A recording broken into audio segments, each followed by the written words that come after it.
Hey everybody, Billy here. Billy's Joint. We have a new show here with a double feature of Bulldog Drummond. He is a character created by H.C. McNeile, who went by the pen name Sapper, S-A-P-P-E-R.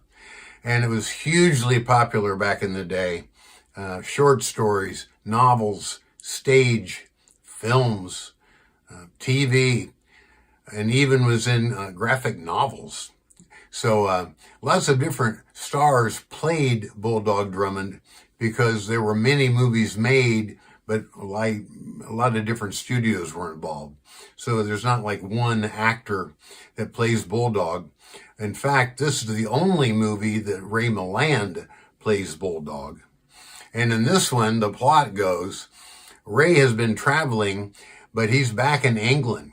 So he's going down the street and this gal jumps in front of his car and she falls down. He doesn't hit her, but she falls down. He tries to revive her and then he hears gunshots. So he goes to investigate the gunshots and she steals his car and takes off. So he tracks her down and she pleads for his help because she's in a desperate way, you know. So in this one, we have Heather Angel as the gal, and Reginald Denny also appears in this. So here we go. Bulldog Drummond Escapes.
I tell you so, you can't make it. The fog's so thick down here you can slice it. But I can't float around in this soup like an oyster. Touch off those flares, will you? Looks awfully bad. He can't make it. Is he gonna try it? Well, he's crazy if he does. Oh, he's crazy, all right. I disagree with you, sir. But he'll try it anyhow. He can't cut his way through this. He cut his way through the Borneo jungle to rescue Timmons, didn't he? That's not a London fog. Chance, sir, even with flares. Will you please touch them off? You'll crack up, sir. Flares or no flares, I'm coming down.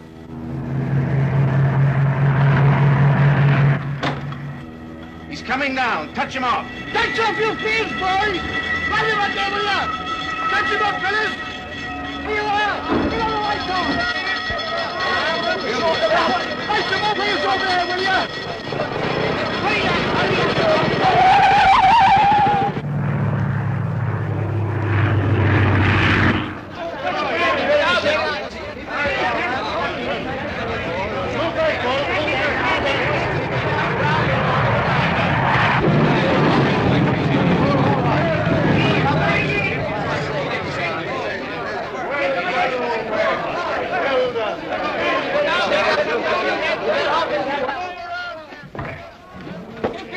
Hello, James. Take care of my ship, will you? Right, you horsey. No, there's nothing to declare. You can check. Very good, sir. Hello, Kenny. How are you? London again. Good to see you, sir. Where's my car? Over there, sir. Good. Now, get a taxi and take my bags home to Rockingham Lodge. I'll be along later. Captain Drummond. Just one. Wait a minute, sir. Captain Drummond, can't I just... Awfully sorry, boys. We're in a great Just hurry. a couple of questions. Didn't explain, Captain, have you? See me tomorrow. Tomorrow Come on, morning. you want smile for the front page, old boy? Tomorrow That's it. morning. Come on, there you are. There you are. Is he always like that? Captain Drummond is a very dynamic person, sir. What's all the excitement? You'd think it was a matter of life and death. It is rather like that, sir. He has a friend in the hospital.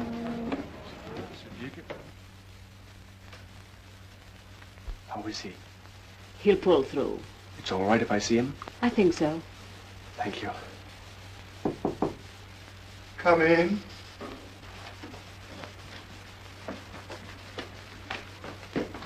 What's the matter, Algy? Hugh. What is it, Algy? Gwen. Yes. Yes, you see, I'm going to become a father. No. Yes. Well, just buck up, old fellow. Buck up. Millions of fathers have pulled through this. Millions of them. It's all so strange. Yeah, I know. It isn't as if I'd been a father before. This is my very first.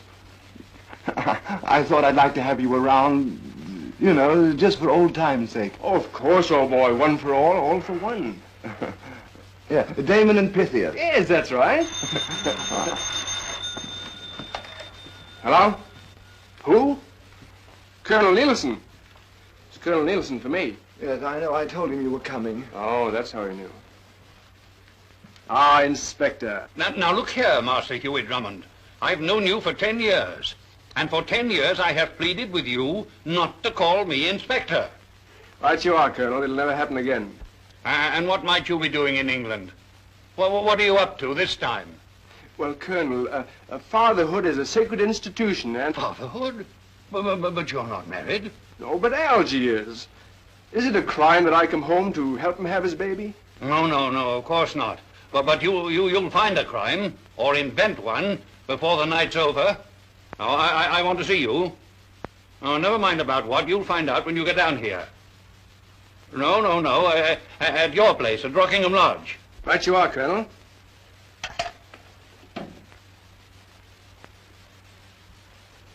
I'm in London less than an hour, Algy, and Commissioner Nielsen wants to see me. Well, now that you're going to pull through, all right, let us consider why he might want to see me. A difficult crime he wants us to solve, perhaps. That's it, Algy. By Jove, I'll wager that's it. Let's go. Oh, but Hugh. Oh, imagine it, Algy. Just imagine. You and I together again, as always. Oh, I can see us now. Faring forth into the fog-drenched night. Finding adventure. New thrills for this bored and jaded mind. Come on. Oh, but Hugh. Come on, hurry. We haven't a moment to lose. It's 40 miles. But Hugh, I'm about to become a father. Oh, yes, I'd forgotten. Of course, if I thought there was any danger. What? Desert when duty calls? No. Your place is here. Now, old friend, goodbye. But Hugh... No, Algy. Stay here. Have your baby. Oh, give my love to Gwen, won't you? She'll see you through.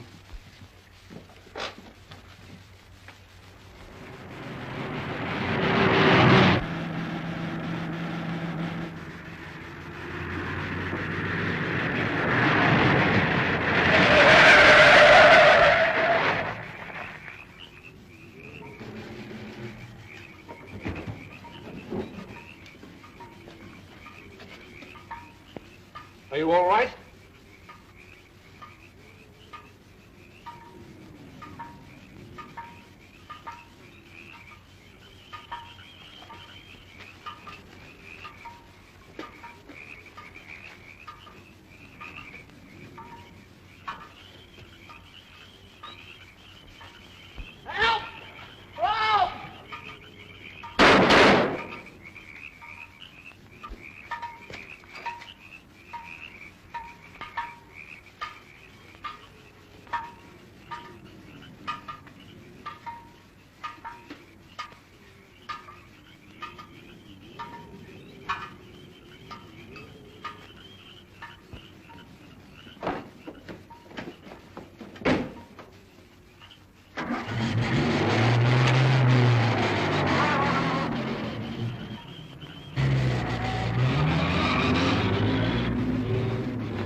What happened? He fell into a marsh.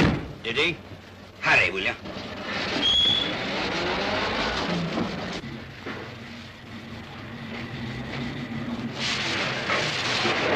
Captain Drummond. Where did you find my car? In a ditch a few miles down the road. I was riding in a taxi to Rockingham Lodge. Yes. Did you find the handkerchief?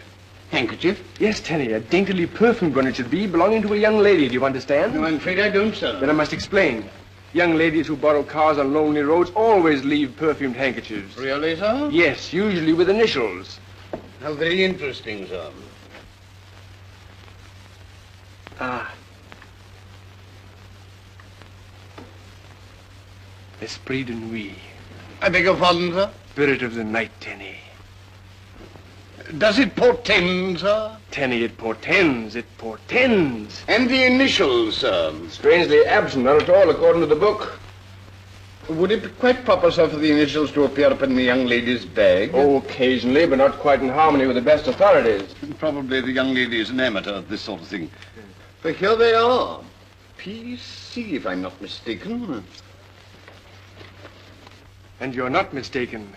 P.C. they appear to be, and P.C. they are. Now, Tenny, give me a girl's name. A romantic name to fit these uninspiring initials. Would Miss Clavering do, sir? Excellent, Tenny. It sounds as if it belongs to her. Oh, it does belong to her, sir. And there is a Miss Clavering, Miss Phyllis Clavering, residing at Greystone Manor, sir. It begins, Tenny. It's taking form. It builds. It grows, you see? I'm afraid I don't, sir. Ah.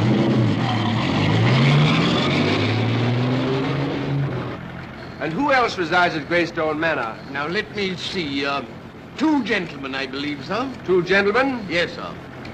Well, who are they? What do they do? Where do they come from? Where are they going? Regarding those things, sir, I regretfully admit ignorance. Complete ignorance? Complete, sir. Yet you knew the young lady's name. Her cards were in the bag, sir. Oh, I see. There were cards in the bag. Yes, sir. Conveniently informing you, I suppose, that the young lady lived at Greystone. Oh, no, sir. A few weeks ago, a letter addressed to Miss Clavering arrived at Rockingham Lodge by mistake, sir. And you delivered it? Yes, sir. In person? Yes, sir. To Miss Clavering? No, sir. Then to whom, Tenny? To whom? Do I have to cross-examine you every time I want to find out something? It helps, sir. Very well. To whom? To one of the gentlemen, sir. The one with the beard. Aha! I beg your pardon? I said ha-ha! Quite so, sir. And this was at Greystone Manor? Yes, sir. Then something tells me, Tenny, we're going to pay a visit to Greystone. We, sir? Aye. Quite so, sir.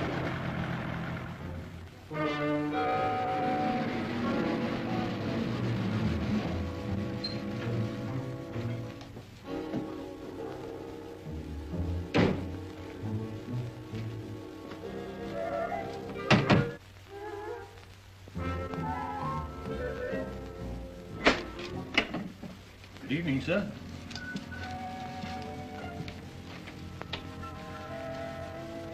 Whom do you wish to see, sir?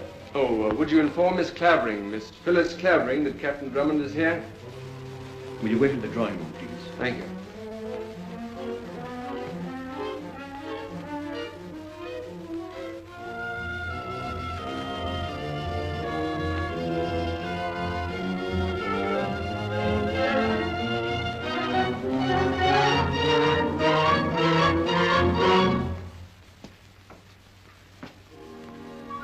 Captain Drummond?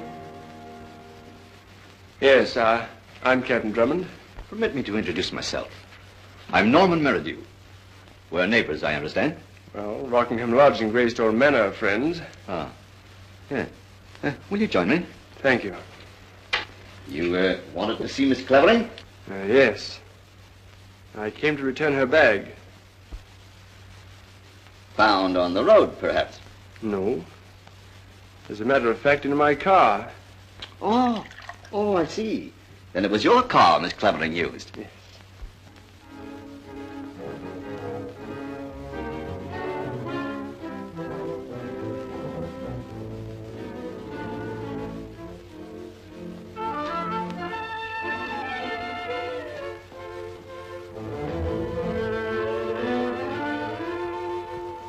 Phyllis, dear.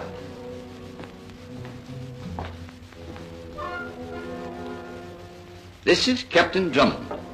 How do you do? He's brought your bag. Oh, Yes, I believe you'll find everything there.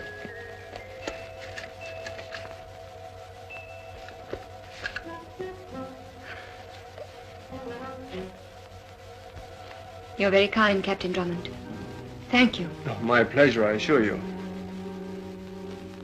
That is all, my dear. Then you'll excuse me. Surely.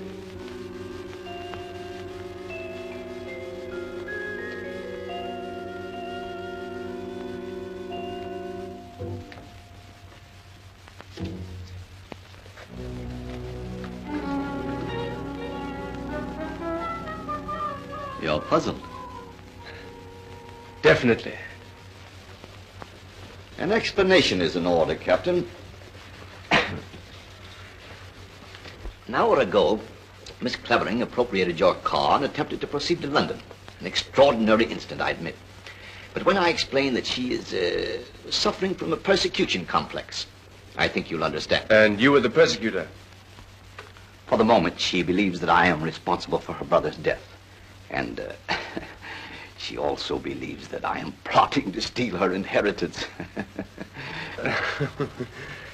Are you? Miss Clavering's inheritance is safely invested in war loans.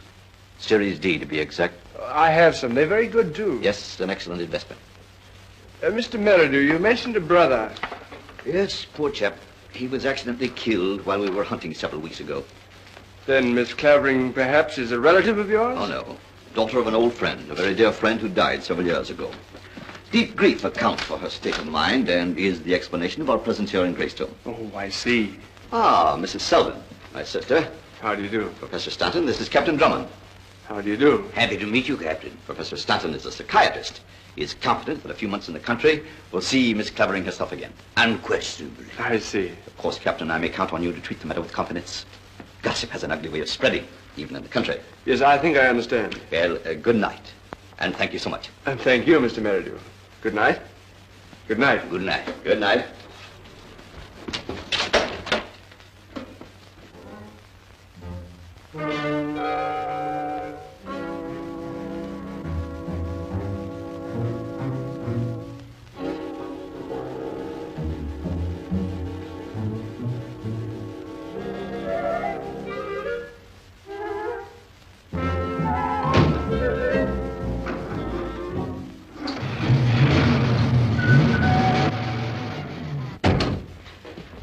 Never mind.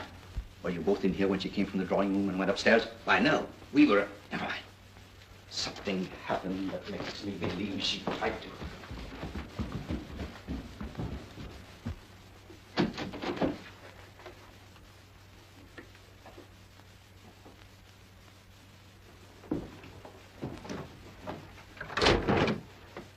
Did you put a note in Captain Drummond's hat? No. Don't lie.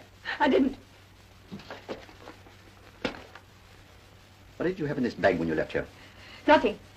What was it you hoped that Captain Drummond had found? Nothing, I tell you, nothing. Fenton.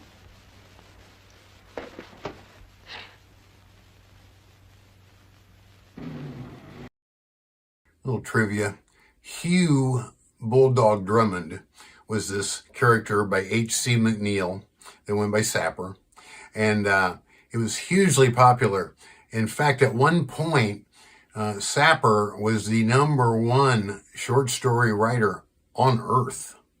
They estimate the last 5 years of his life, he made $1 million a year, inflation adjusted, but still a fortune. You know, very famous guy and very successful with the Bulldog Drummond books and short stories.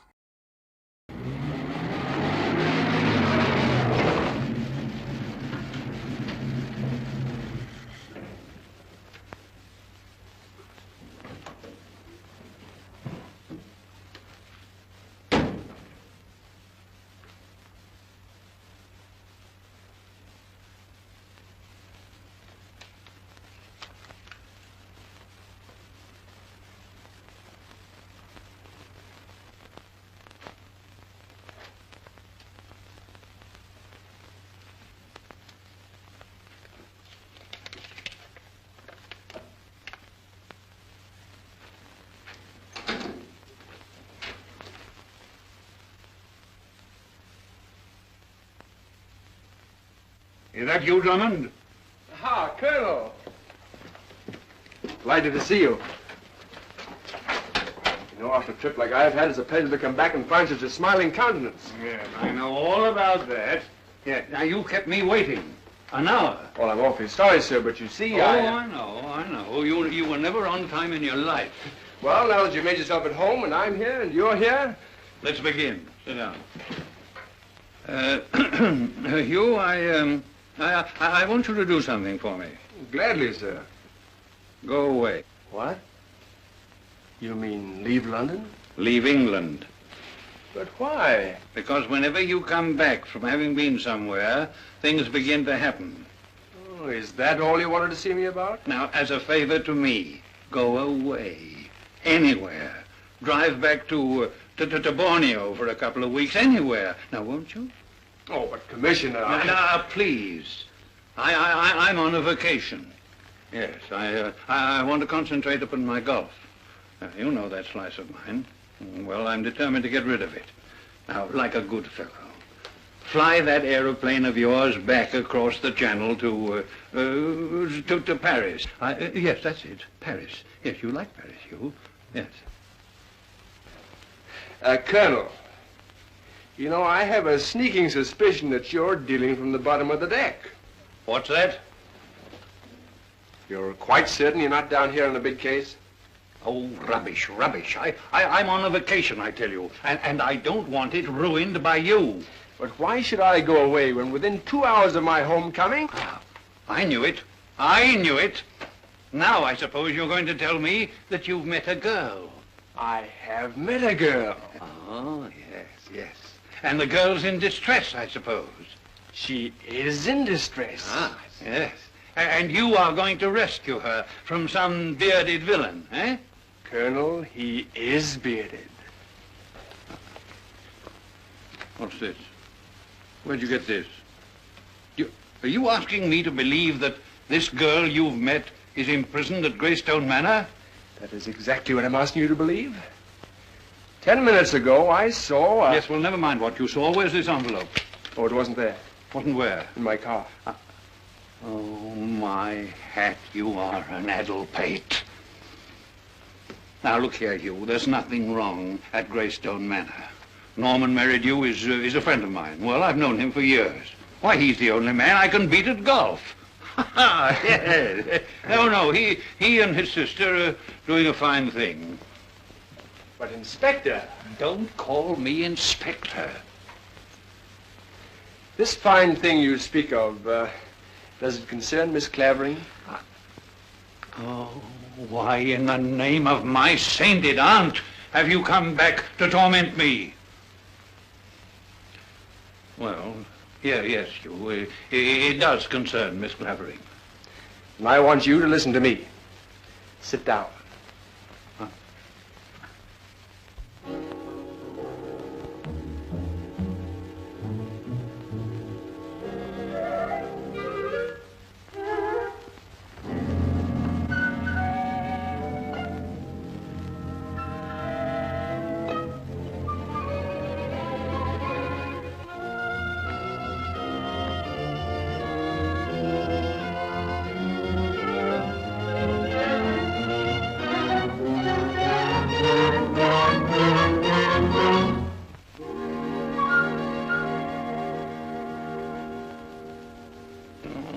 Dear Hugh, if you will only scotch the wheels of your imagination, you may understand that this girl is not responsible for anything she says or does. But, Colonel, I tell you that... You're telling me...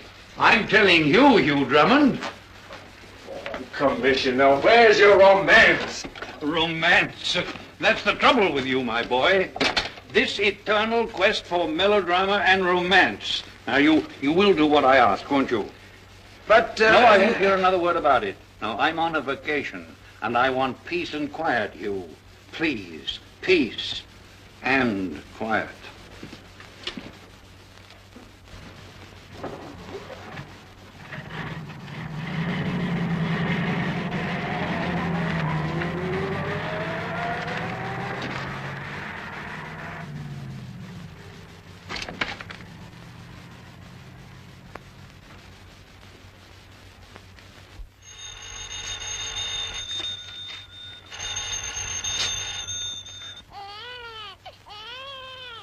What's yours, sir?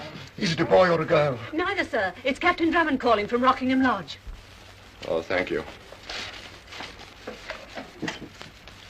Hello, Hugh.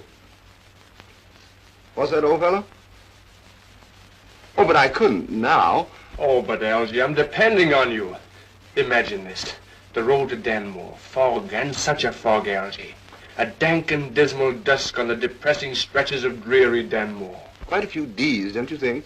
And then, Algy, appearing suddenly from nowhere, like an angel from the clouds, a girl. A beautiful girl. A lovely, ravishing girl. A girl? But Hugh, you know, tonight's a sort of crisis in my life. You know, it isn't every day that a chap becomes a father.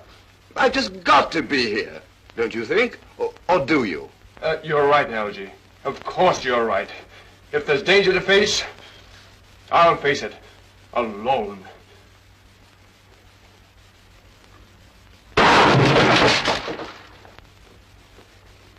Oh. Hello? Hello? Hello? Operator! Operator! Did you ring, sir? Yes, Tenny. That delightful atrocity donated by our aunt's nephew will haunt us no more. May I express approval, sir? You may. Very well, sir.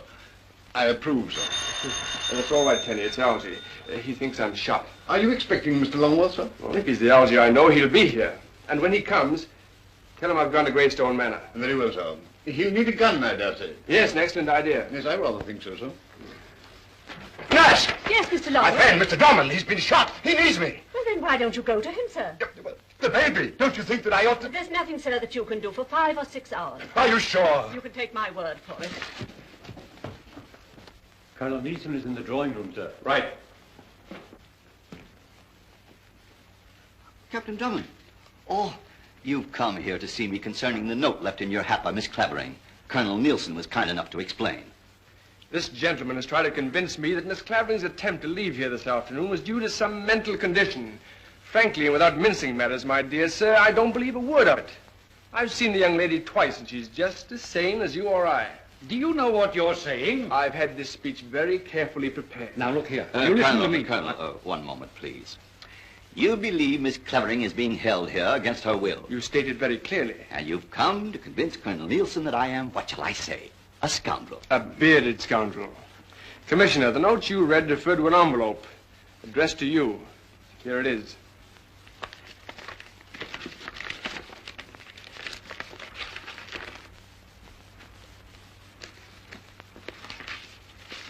Read that.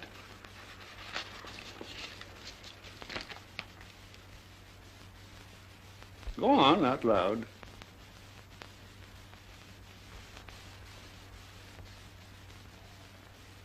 Dickory, dickory, dock. The mouse ran up the clock. And when she got there, the cupboard was bare, and store the poor doggy had none.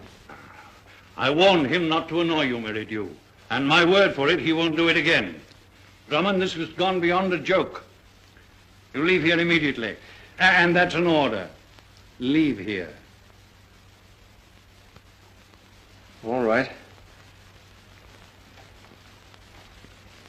I suppose I should be angry, Captain. But you're not. I quite understand the romantic interest which you so chivalrously display. Yeah. On the other hand, youth is impetuous and sometimes foolhardy. So, reading between the lines, I should mind my own business. The virtues of such a course have undeniable advantages. Yes, I dare say. I dare say. Well, au revoir. You too, pickle-faced.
Miss Clavering.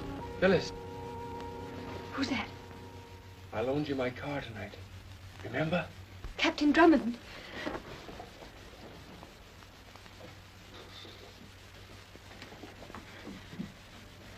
Please, please go away.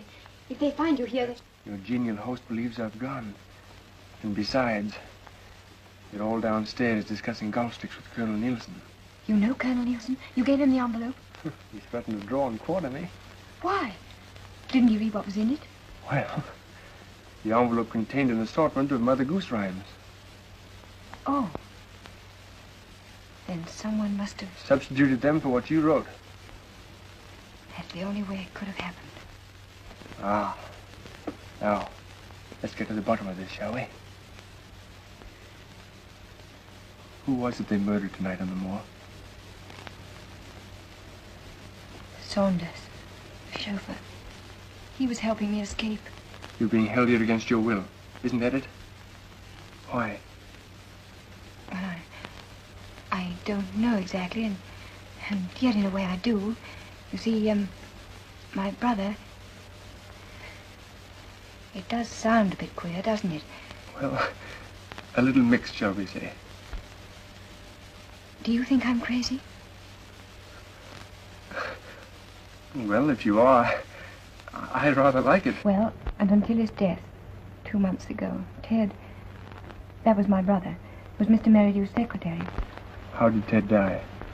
He was shot during a hunt. You think it was an accident? No. Merridew murdered him in cold blood. Why? I don't know. What was in those papers you were so anxious for Colonel Nielsen to see? I don't know that either. But if you wrote them... But I didn't. Ted wrote them weeks ago. Well, if he sent them to you, you must know what was in them. He didn't send them to me. I found them in the garden. The envelope had come apart. And the writing was so blurred and so covered in mud that I couldn't read most of it. Anyway, what could you make out? Anything? Well, there was, an astounding discovery concerning Major Merridew. And 2 whole pages of numbers. A series of numbers, it seemed to me. After Ted died, Mr. Merridew sent for me. He's an old friend of my father's. He asked a lot of strange questions.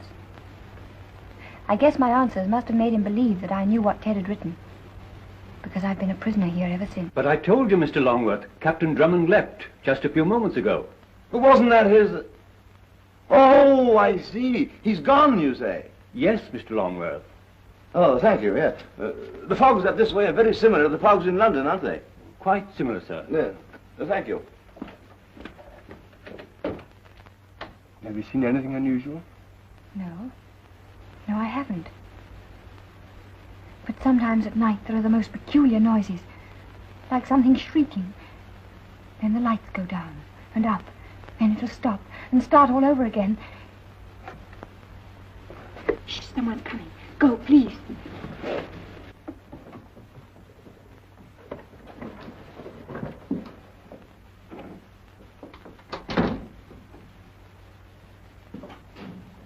Are you comfortable, dear? I'm all right. And have you taken your medicine? Remember what Professor Stanton told you, dear. To find your way back to health and happiness, you must do exactly as he says. You try and get a quiet, comfortable night, and don't let those dreadful imaginings upset you again. I'll be in my room, dear. If you want anything, just call me.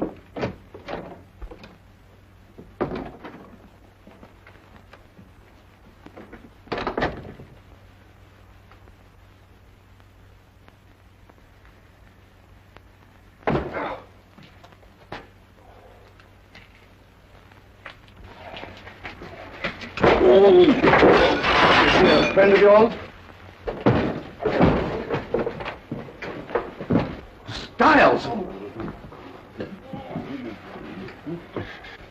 What happened? Why, Captain Drummond... Captain Drummond? What was he doing? I don't know, sir. Before I could say anything, he and the other gentleman... What other gentleman? Mr. Longworth, sir. They set upon me. That's all I can remember. And that's enough. Drummond! Drummond!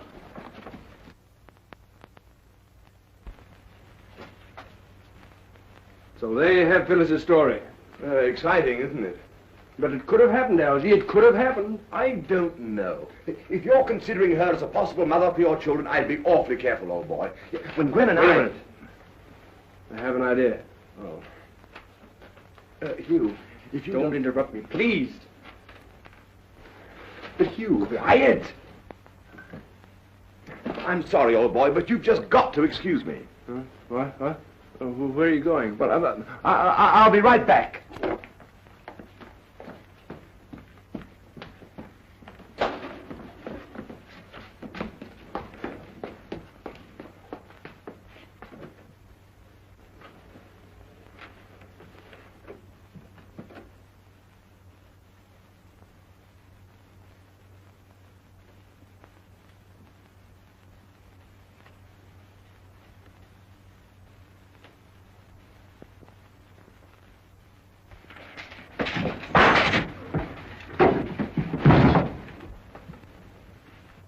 Beautiful technique, sir. Thank you, Tenny. Thank you. If I'm not mistaken, sir, the gentleman has laid his egg. Well, that's biologically impractical, but quite expressive. I rather like it, sir.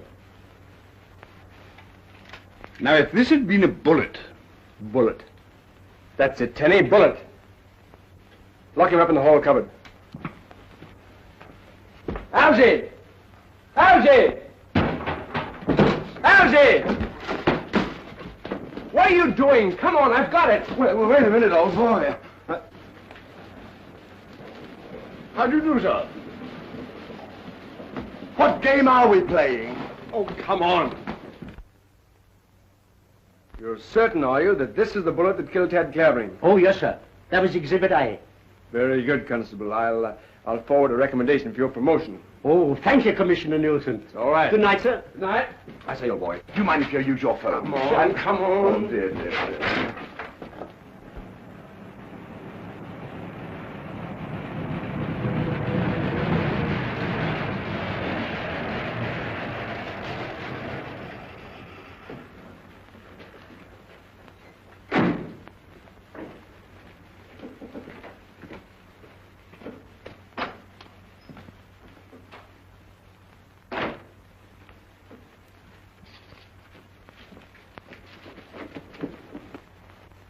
Now, Constable, I'm in a hurry.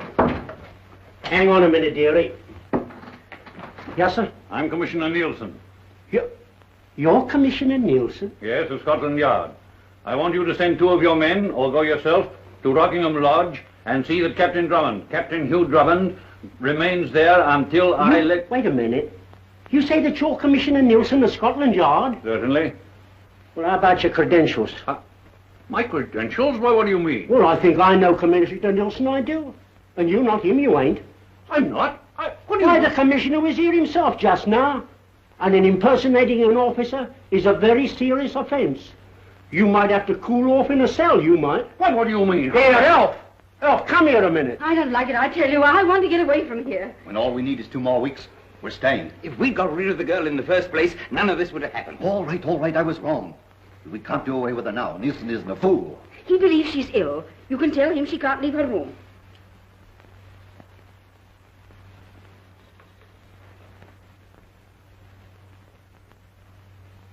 Drummond. Good night.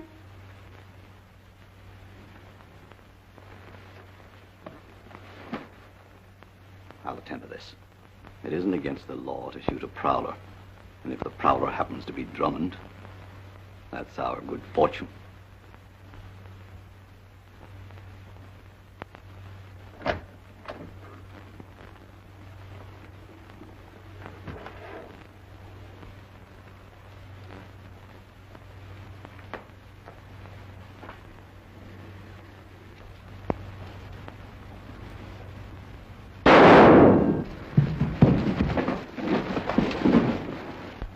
Oh, dear. Hospital. Hospital. Are you there? Oh. Tenny, where are you? Hospital? This is Mr. Longworth speaking. Yes, and I'm about to... that is, I'm going to have a... I say, old girl, is my baby born? Oh, Oh, yes, you're the father of... Hello? Operator! Oh, I've been cut off. Hugh, I'm a father. Nice work. How do you feel? Oh, I feel all right. Yes, hello. Hello, operator. Operator. Algy. I have it. Why, Christopher, I have it. Now, our friend the constable supplied this bullet, which killed Ted Clavering. Our friend the dummy supplied this one, which Merridew attended for me. Yes. Hello. Now. Hello, operator. Look at the rifling on these two. Identical, are they not? Very pretty. Operator. Visitors, Algy. Visitors.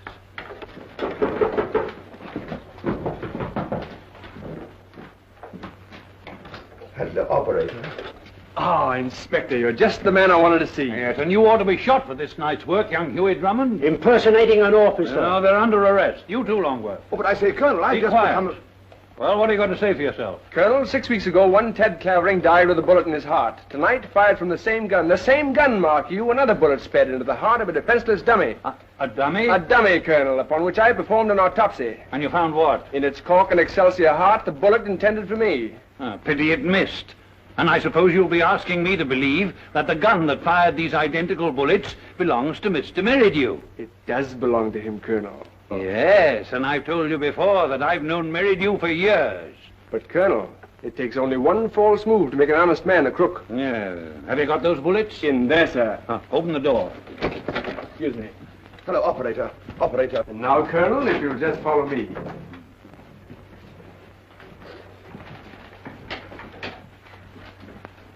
Well, where are they?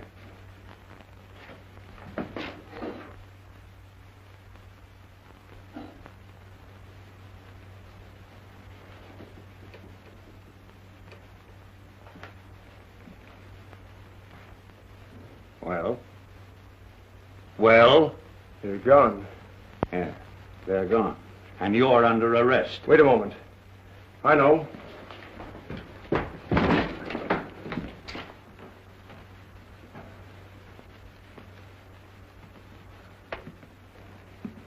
That butler we captured. He must have escaped and... Butler? What butler? Styles of Greystone Manor. Now, while we were out there, he must have come in here. Do you expect me to believe all this? First you insult my friends. Then you impersonate me. Then you expect me to swallow a lot of mildewed melodrama about autopsies on dummies, identical bullets, disappearing butlers, murdered chauffeurs, and young girls who write nursery rhymes. Oh, Colonel! No, Greystone Manor, please. But, Commissioner! No, I'm here to enjoy a holiday, and I mean to enjoy it. Shall I, sir? Yes, yes. Oh, Inspector, please. And you and your men remain here. They won't get away from us, they won't, sir. But, Colonel, I've just become a father. Oh, there's nothing so extraordinary in that. Is that you, Merridew?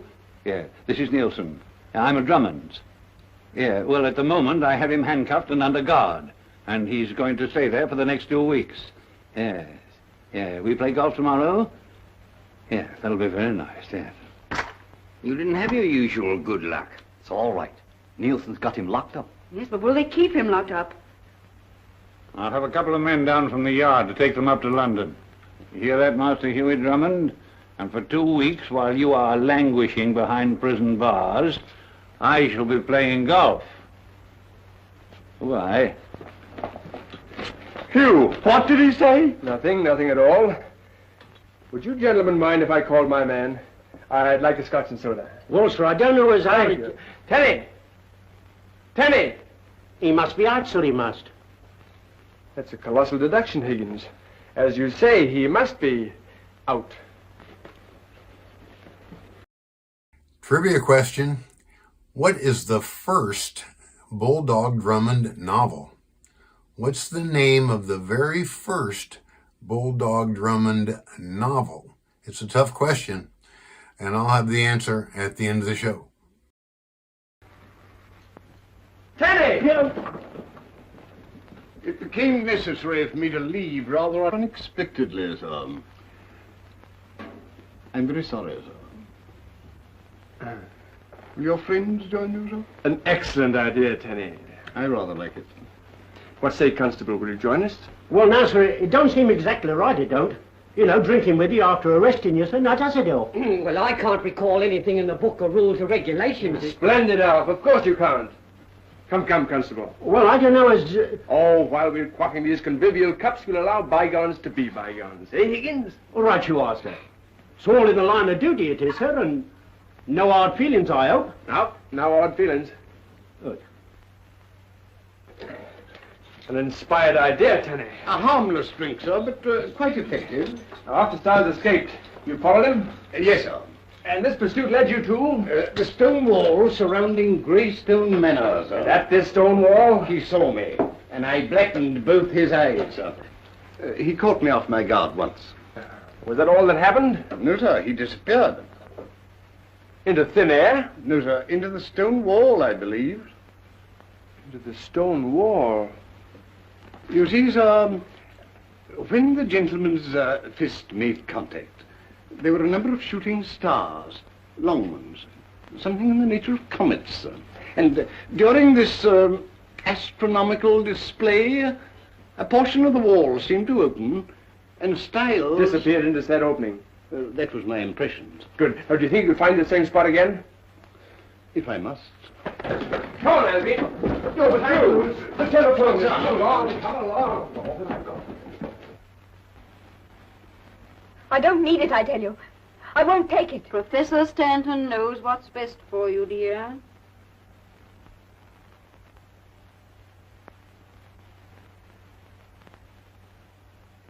There. Good night, my dear. Good night.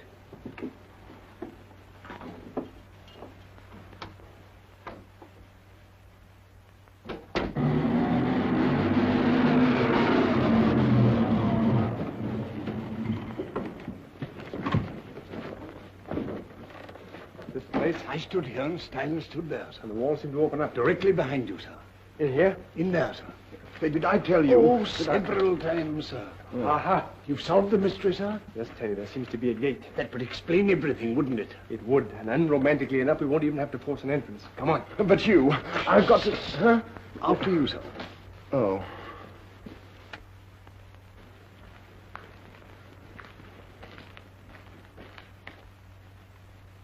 That, Halsey, is Phyllis's room. Yes, but it seems to be barred.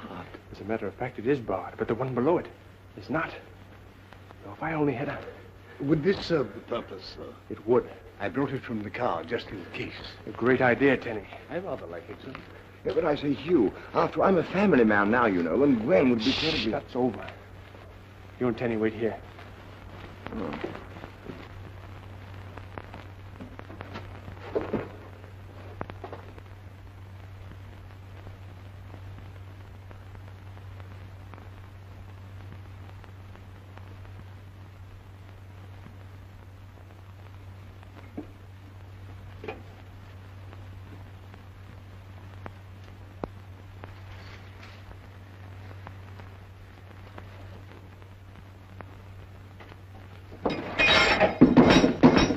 What was that?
What's the matter with you? I heard something, I tell you. There's someone moving about. Come on, we can't be at this all night.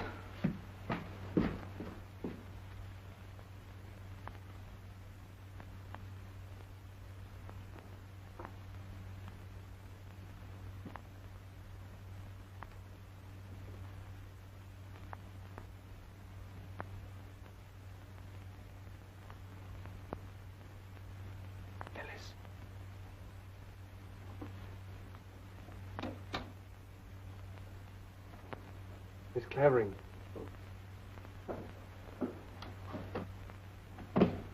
Stanton!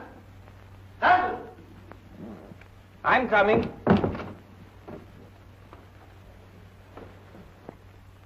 Phyllis. Phyllis!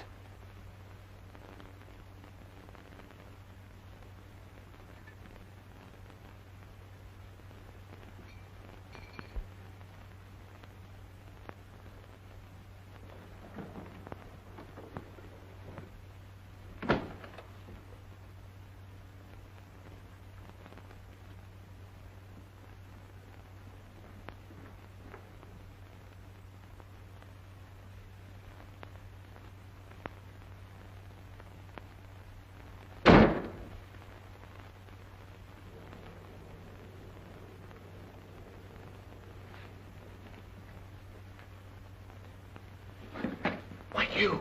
Take Phyllis for a dropper. Phyllis? Thank God, I got her with your very life. Where will I take her to? If those constables regain consciousness... I know the jail. I took the keys from the constable, sir. Tenny, you have wonderful ideas. I rather like them, sir. Now, come on, they'll never find her there. Huh? Yeah, then I can phone the hospital. Yes, but hurry, hurry. All right.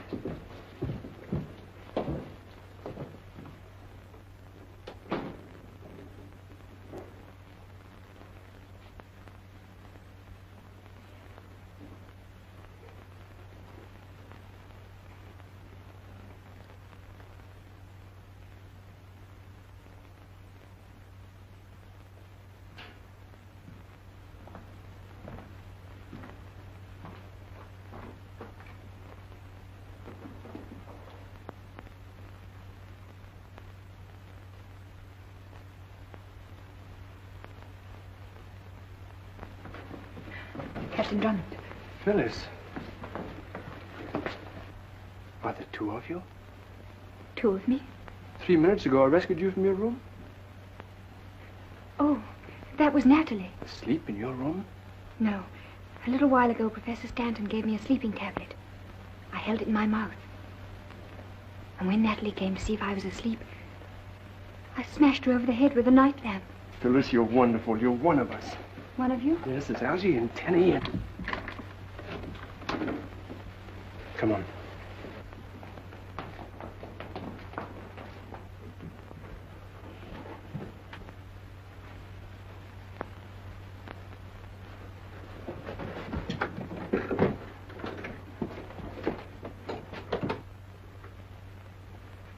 Are all the doors and windows locked? Everything. It's getting to be funny the way you keep hearing things. That's Styles and Professor Stanton. Well, go upstairs and see whether everything's all right. Oh.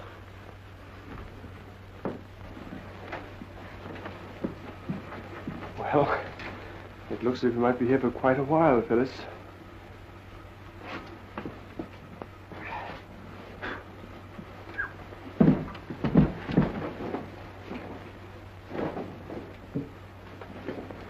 Be seated. Thank you.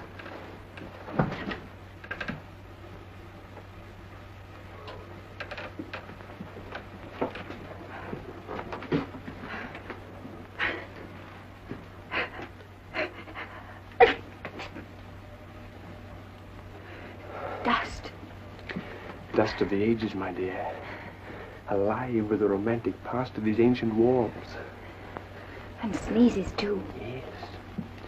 I suppose this beehive of industrious skullduggery will eventually quiet down, and then we can get out.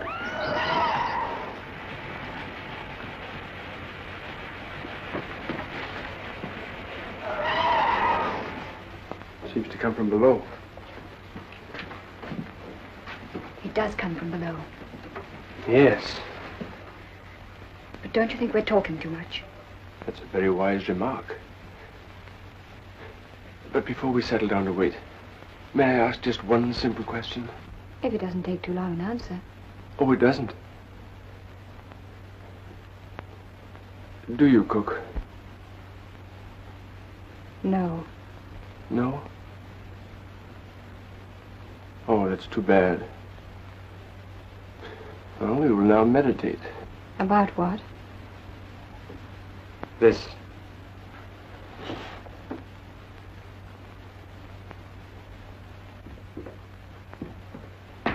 Was everything all right upstairs? Everything is locked, if that's what you mean. But the window in the library wasn't. There's somebody in this house. What?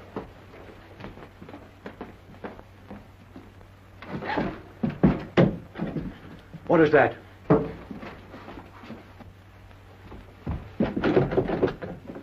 Who's in there? Come out or I'll shoot.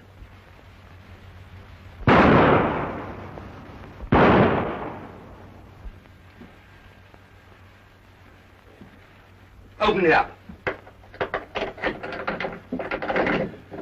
There's a key on the other side. Well, push it out. What are you waiting for?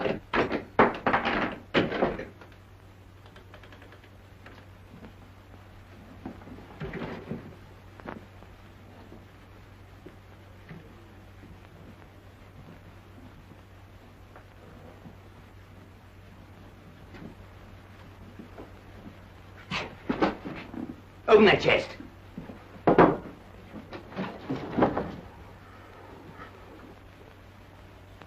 Oh, hello. Good evening. Get up, Drummond. Keep your hands above your head. I'm awfully sorry, old chap, but I can't make it. Would you mind if Pickleface gave me a lift? Help him. No tricks? No tricks. If I could use a good one. Take his gun. And there, my friend, I have you, because I haven't a gun. Then you're very careless, Captain Drummond. No gun. Straight ahead. To your left.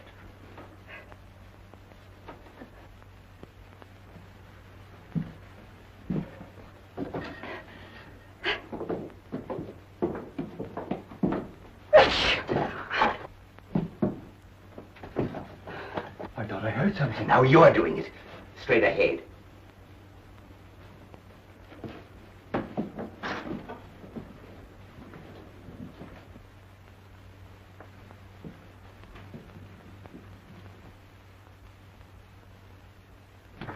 That'll be far enough.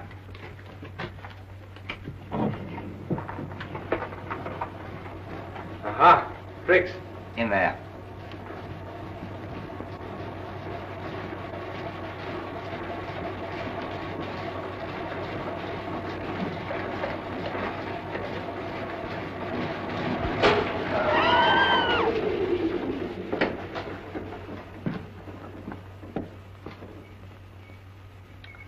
Your persistence is to be admired.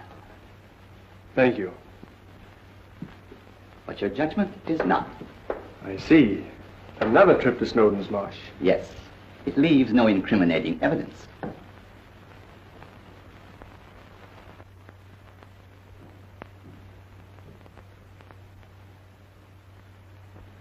And when does this interesting event take place? There's no time like the present. No noise. You follow me? Perfectly. Professor Stanton might use his pop gun. And he is an excellent shot.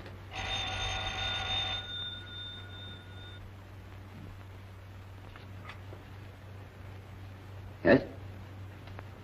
Oh, Colonel Nielsen. Yes, Mary, you. Has Captain Drummond been there again? Why, no, Colonel. We haven't seen him here. Oh, no, it isn't necessary that we have a guard. I'm sure he won't bother us again. Yes, Colonel. Oh, thank you so much. Good night. All right, Drummond. Surely not now. Why not? Well, my man and Mr. Longworth both know I'm here, and you must account for me. That's for us to worry about. If you don't mind. But I do. You're fond of your attractive sister? I don't see what that has to do with the situation. Suppose I tell you she's not in Greystone. What? I'd say you're a liar. Suppose you look. Tell Miss Selden to come here at once.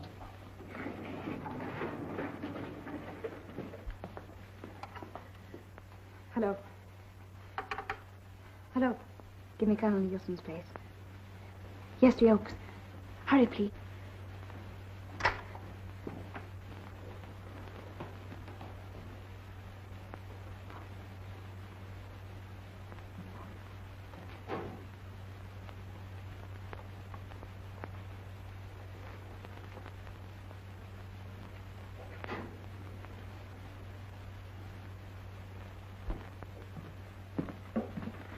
Come out of there.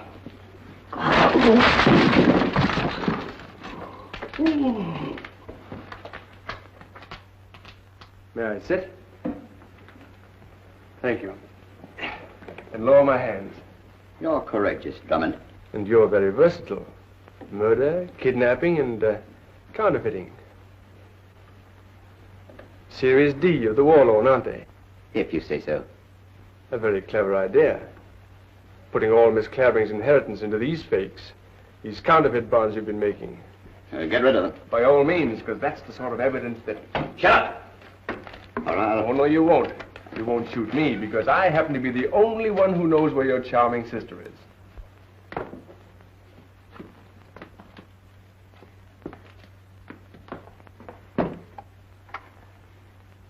Hello. Hello. We were disconnected. Ring Colonel Nielsen's again. Then ring the police station. Hurry, please. Get me out of here! Get me out of here! Quite a strenuous task, Tenny. Miss Clavering has an extremely well-developed right. Rather of the channel swimmer type, I should say, too. If I ever get my hands on you, I'll stretch your eyes out. It's a very trying situation, Tenny. You see, I've just... Quite so, sir. You've just become a father, sir.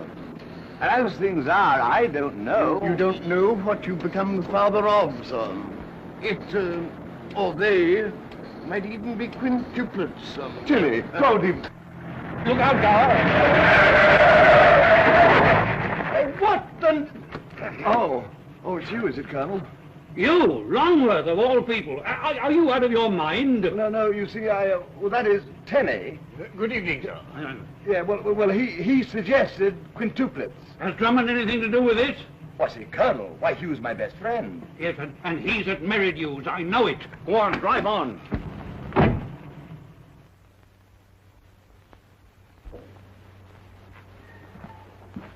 See what's keeping Natalie and Stiles.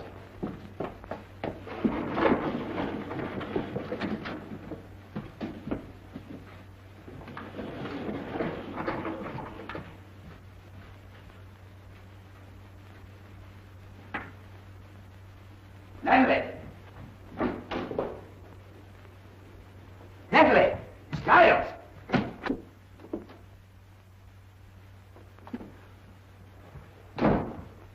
May I?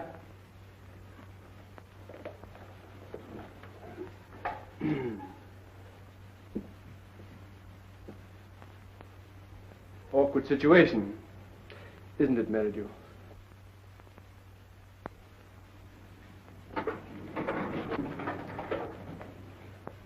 Did you find them, Stanton? Drop that gun. Miss Clavering, exactly on the count of 3, I'm going to end an awkward situation. And that awkward situation line belongs to me. 1, 2... Phyllis, behind you! They're gone. Natalie and Stiles are both gone. Where's Mrs. Selden? Proving, Mr. Meridew, that two can play the game. Where is she, Drummond? Guess. If you value your life... And I assure you I do. And for my life and Miss Clavering's freedom, I'll bargain with you. I don't bargain. For the last time...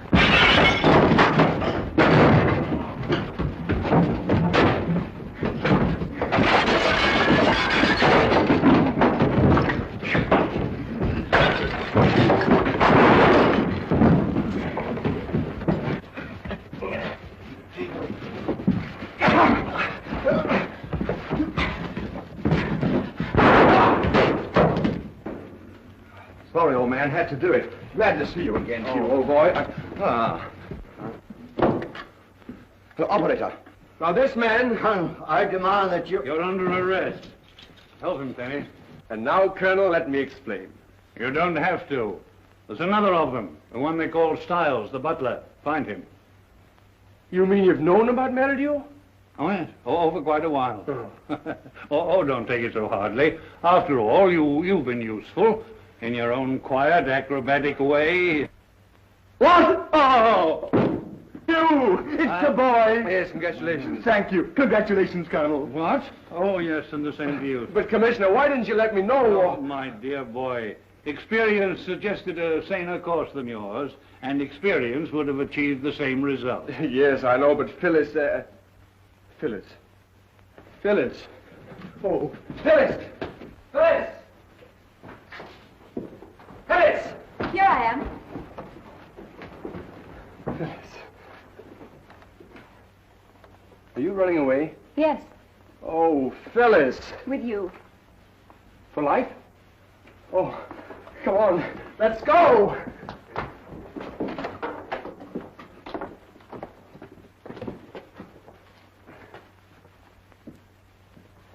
Well, and where are you two going? Oh, we're off to make our wedding arrangements. What? Do you approve? Oh, most assuredly. If you'll take a long honeymoon. Promise? Oh, I do. Why? Because when you leave England, I shall get a chance for a real vacation. Then pack your things, Commissioner, because we're on our way.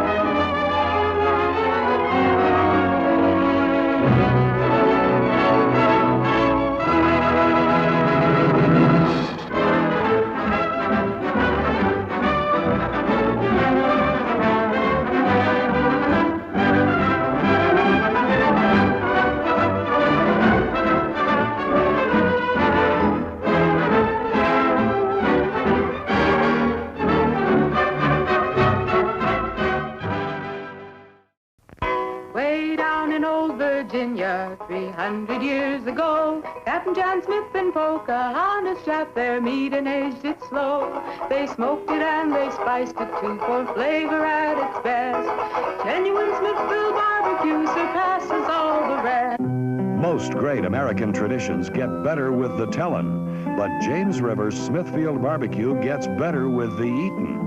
At Smithfield, we still use the same famous recipe of herbs and spices. Our barbecue is still slow simmered in our secret sauce to perfection. And just like always, James River's Smithfield barbecue is good enough to be a great snack, hearty enough to fill a pioneer's appetite. You'll understand why John Smith stayed in old Virginia. One of the best things about this tradition is we make it quick and easy for you. Be sure to visit our concession stand now for James River's Smithfield Barbecue. Next up, we have Bulldog Drummond in Africa from 1938. It's the 13th of the 25 Bulldog Drummond movies made.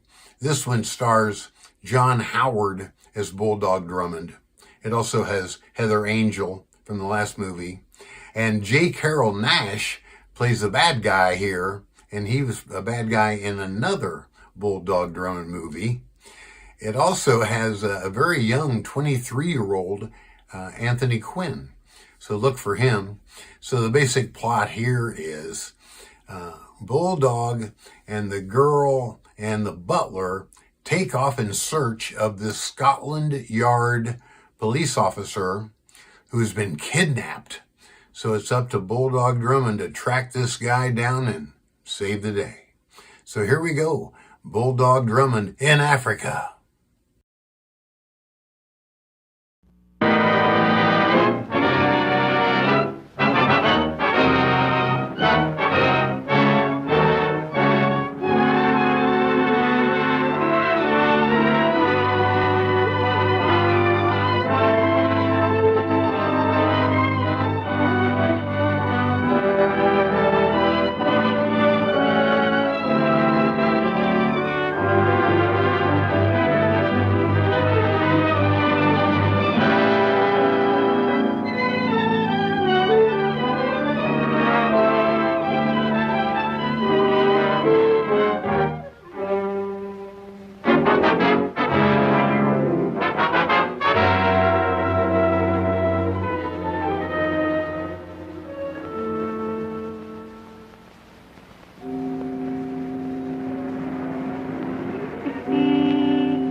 Tenny, coming, Captain Drummond.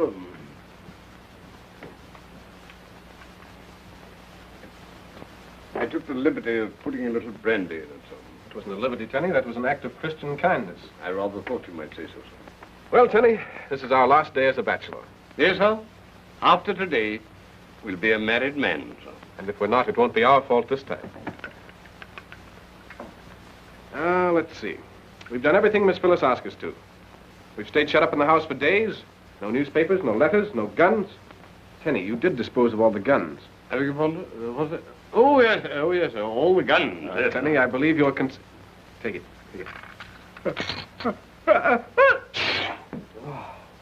We're not catching cold, are we, sir? You can blame Algy if we are. It was his idea taking away our trousers so we couldn't leave the house. It was a very effective idea, if I may say so, sir. Tenny, he didn't leave a pair by any chance? Not even rompers, sir. They've all gone with the luggage. Except, of course, the ones that Mr. Longworth's bringing with him. And no money, either. I hope Colonel Nielsen won't forget to bring that when he comes. Oh, I think Colonel Nielsen can be relied upon for that, sir. And the tickets to Nice, who has them? Mr. Longworth, sir. What, Algy? Tickets and trousers both? Oh, that's quite a responsibility for one man. Especially for Mr. Longworth, if I may say so, sir. I think I'd better check up on him, Tenny. Oh, pardon me, sir. We promised Miss Phyllis that we wouldn't use the telephone except in emergency. But if this is an emergency, Tenny. Now, supposing Algy brought the tickets and forgot the trousers. Can you imagine a honeymoon under circumstances like that? I can, sir. Rather awkward, I'd say, sir. Then we're agreed that this is an emergency? Oh, definitely, sir. That is, it has all the earmarks of one. Hello, Exchange. Get me, 4444, sir. Algy Longworth, this end. Hello, are you there? Oh, it's you, old fellow. Wedding? What wedding? Oh, my wedding, you blithering idiot. Now listen, Algy, pay strict attention. Have you got the tickets? You bet I have. Right here in my pocket. Good. Now, listen carefully, Algy. Have you got my trousers? Yes, he has them. May I suggest, sir, that you inquire about mine? Yes, and have you got Tenny's trousers? Yes, he has them, too. Thank you, sir. What, Algy? Algy, have you got your own trousers? Have I got my own trousers? Now, Hugh, old boy, Uh-oh. Hugh, I forgot to put them on. What'll I do?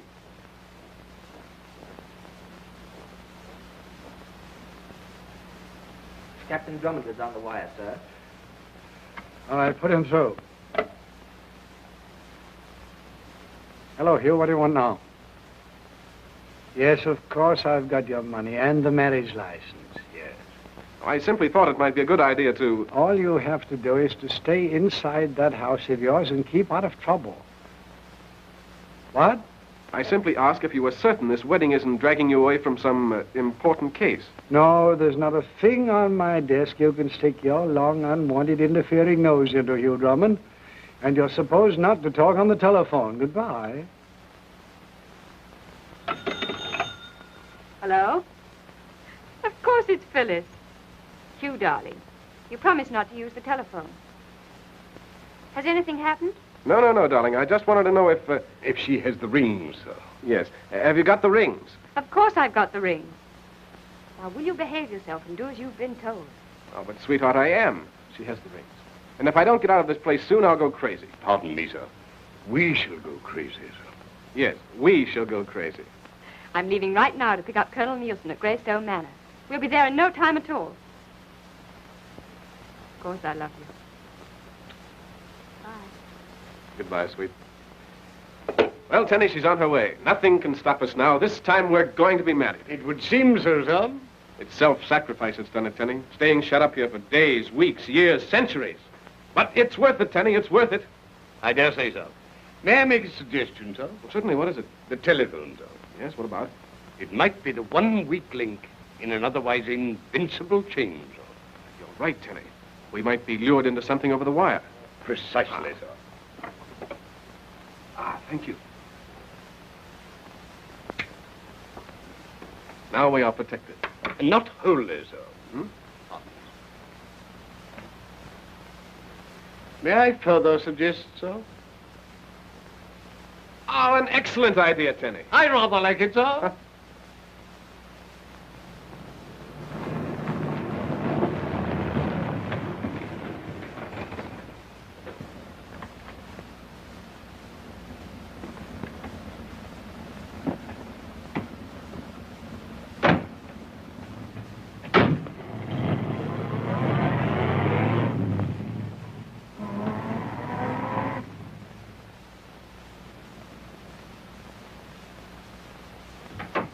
Phillips. Phillips, where are you? Colonel Nielsen?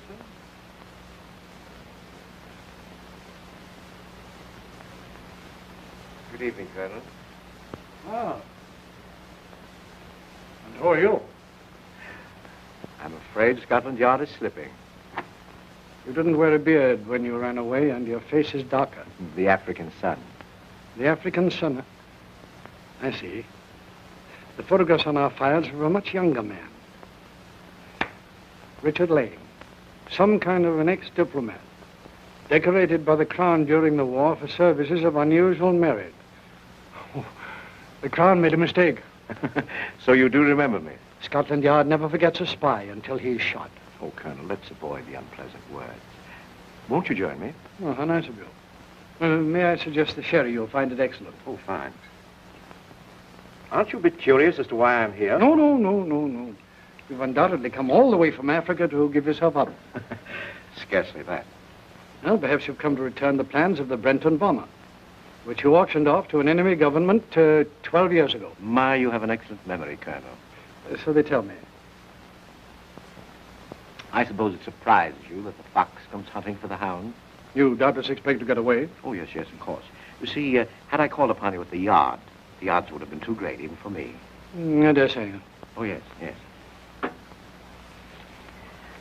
Will you excuse me for a moment? Oh, no, wait a moment. I'm sorry, Colonel. I'm only trying to help you. Here's the key.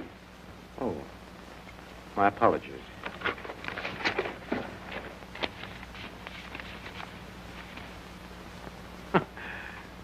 Luck seems to have turned against me. You want to know that all important papers are kept in the yard. Yes, I should have thought about that. You were preparing to attend Captain Drummond's wedding, weren't you? How do you know about Drummond's wedding? Your man Phillips was quite informative. It will simplify things a great deal if you are equally so. And if I retain my clam-like silence? Won't you sit down? You servicemen are all alike. Very much the same in spirit. Admirable, too, in a way. Now, you, for example, remind me of Commander Knox, when I requested information about the 18-inch coast gun. So you were responsible for his disappearance? Yes. Many great nations will pay money for each other's war secrets. Really? A great deal of money. Now, isn't it a fact, Colonel, that your government has designs for a radio wave disintegrator which will make it impossible for an enemy to intercept your signals during time of war? I hadn't heard of it. Oh, come. A Burton signal apparatus, invented by one of the yard's own radio technicians. You know all about it. You're going to tell me. And just how do you propose to make me tell you? If you persist in being obstinate, Colonel, I'm afraid you'll be late for Captain Drummond's wedding.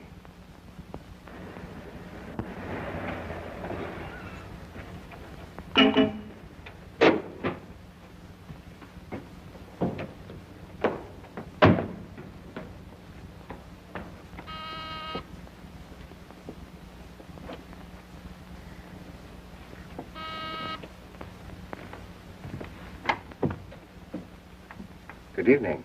Good evening. I've called for Colonel Nielsen. And you are? Miss Clavering. Oh, yes, of course, Miss Clavering. Where's Phillips? Well, this is Philip's night off. His night off? Yes, cinema, I believe. I talked to him a little while ago. It must have been rather sudden. It was rather sudden. Well, I'm in a frightful hurry. I wonder if you'd be good enough to tell the Colonel I'm here.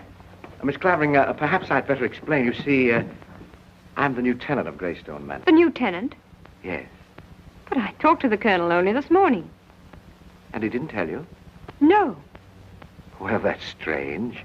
Of course, the Colonel's a busy man, but he turned the place over to me today. And he's not here? No. He's gone to Rockingham Lodge to be with Captain Drummond. Then I must hurry. Well, Miss Clavering, since we're going to be neighbors, I do hope to see more of you and Captain Drummond. You know about the wedding? Yes, the Colonel told me, and might I offer my good wishes? Thank you. Do you mind if I ask you something? No, not at all. I have the strangest feeling of having known you before. No, I hardly think so. I couldn't have forgotten so charming an acquaintance. That's very nice of you. Good night. Good night, Miss Clavering.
Hello? Give me Captain Drummond at Rockingham Lodge. Hurry, please.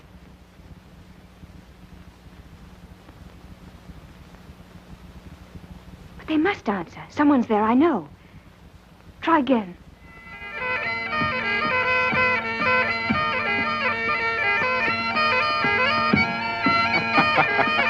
Louder, Penny, louder.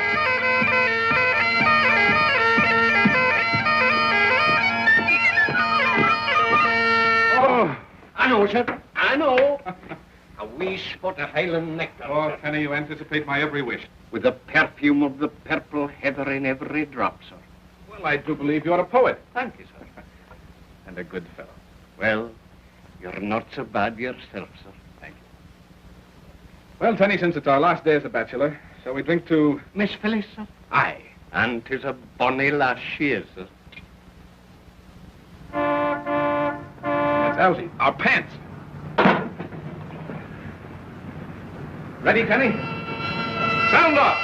Trousers are coming, what-ho, what-ho, the trousers are coming, what-ho, what-ho, the trousers are here, what-ho, what-ho is darling. Hugh, something terrible. Who, me? It's the Colonel. He's gone. With my money, the scoundrel. He's been kidnapped. Do you hear that, Penny? Somebody stole the Colonel. Great Scott, sir. What'll he be taking next? Generals?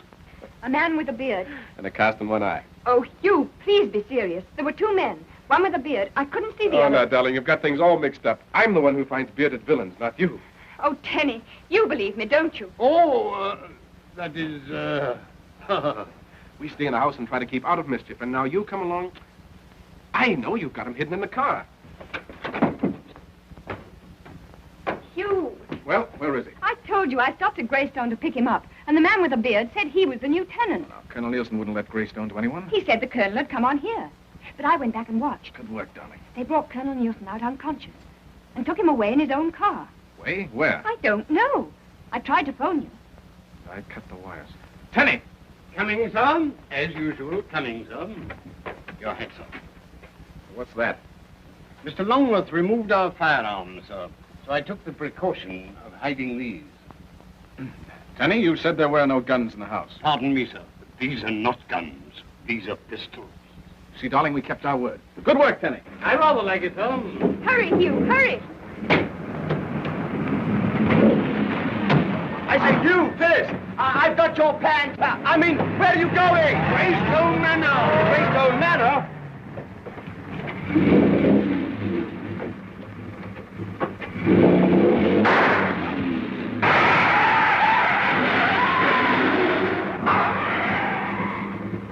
Oh.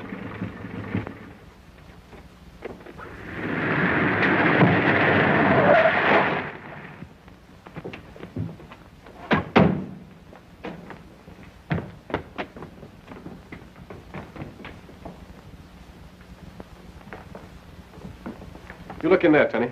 I'll look in the... You'll come with me. There's the Colonel's briefcase.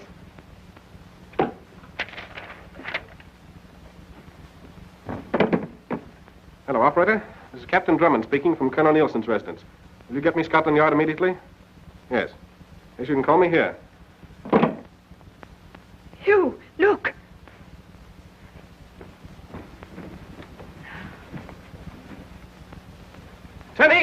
Coming, sir.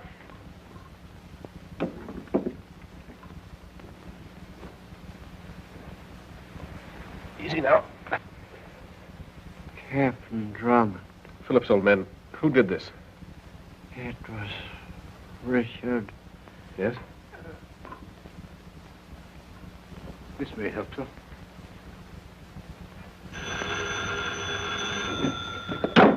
Drummond speaking. Yard? Yes, get me Inspector Blair, quickly. Who was it, Phillips? Can't you tell me? It was Richard Lane. Richard Lane? Now I know why his face was so familiar. I remember his picture in the papers, without a beard. Well, Nielsen's been after him for years. Hello, Blair. This is Drummond. I'm at Nielsen's. He's been kidnapped. I said kidnapped. Yes, by Richard Lane. I don't care if Lane hasn't been in England for years. He was here half an hour ago. Captain Drummond. Just hold on a moment. Yes, Phillips?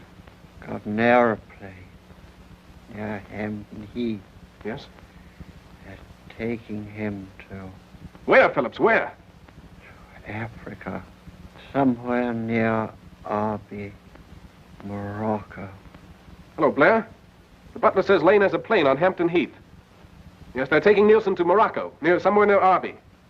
Yes, Morocco. Right, you send some men to the Heath. If I get there in time, I'll try to stop him. Right.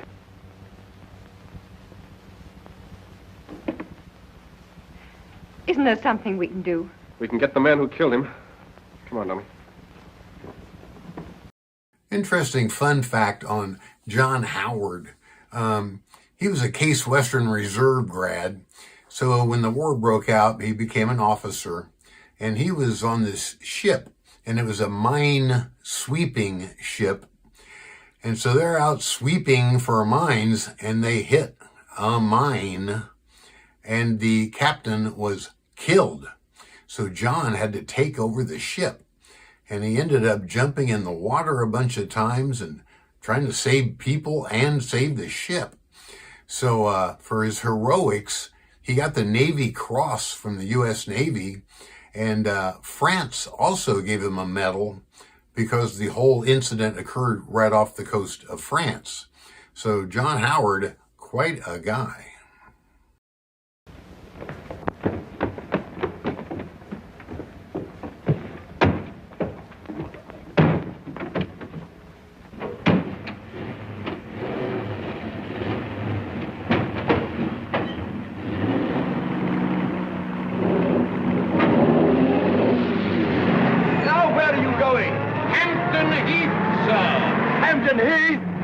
I wish you make up your minds where you are going to get married.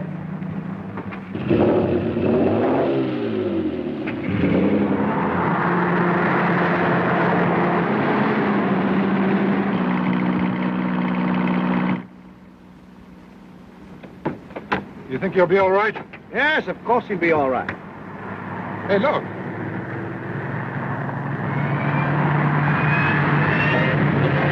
There's the plane. They've seen us.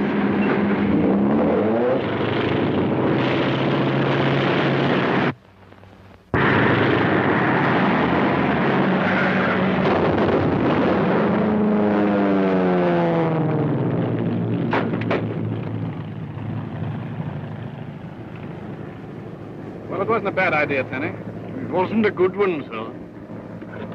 Hugh! You're crazy. I mean, are you crazy? Are those my pants, Elsie? Yes, but... Never mind, later.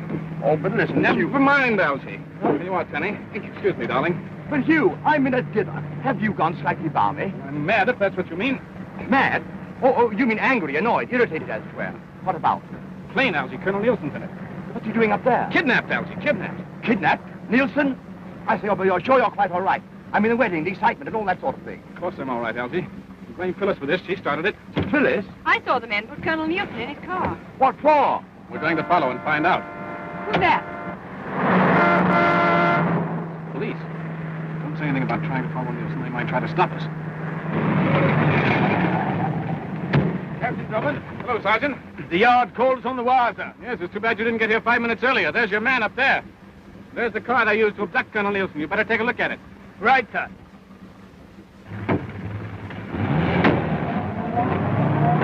Now's our chance to get away, Elsie. Tenny, come here, sir. Come on, I say, Hugh. Where are we going? Possibly Africa. Africa?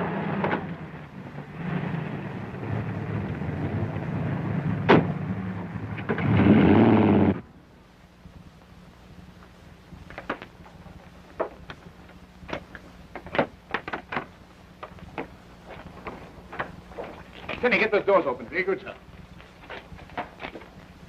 Algy, you better check that reserve tank in case we need it. Right, ho. Captain Drummond, just a moment, sir. Well, Sergeant? I see we're just in time, sir. Time for what?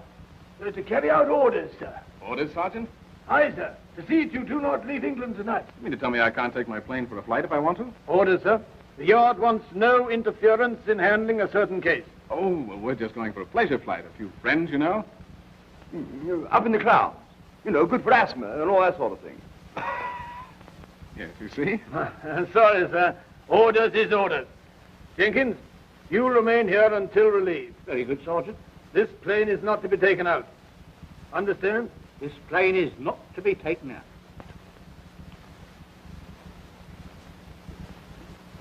Excuse me.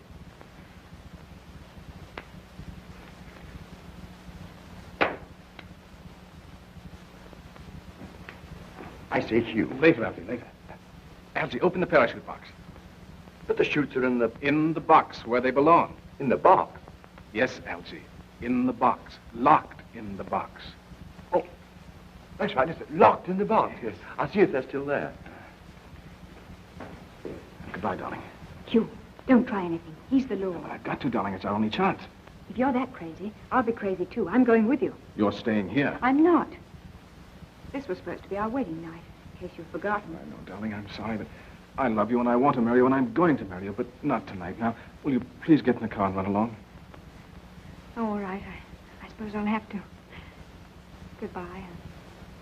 Be careful. Good girl.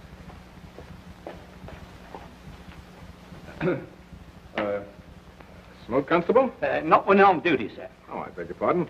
I only meant to show there were no hard feelings. Oh, I understand, sir. Thank you, sir. You wouldn't mind if we inspect our parachutes as long as we're here? Well, I suppose it'll be all right, sir. If you have any doubts, you can come and watch us. Oh, that's all right, sir. It's not that I don't trust you, but... Orders is orders. That's right, sir. Orders is orders. Thank you. What's the matter, Algy? Oh, there's something stuck down there. I simply can't get them out. I'm ashamed of you, Algy. A big, strong fellow like you. I guess you're right, Algy. You do seem to be stuck. Lend me your hand. Oh, I suppose we'll have to give it up. Oh, don't say give up, gentlemen. Let me give you a hand. Oh, no, don't bother, Constable. You might strain yourself. Oh, nonsense. They used to call me Little Goliath. No. Now, you watch me. Here, I say you can't do that. Here. What are you doing? Leap off. Beautiful, Algy. Kenny! Ready, sir. In the hand here. Bring that up here.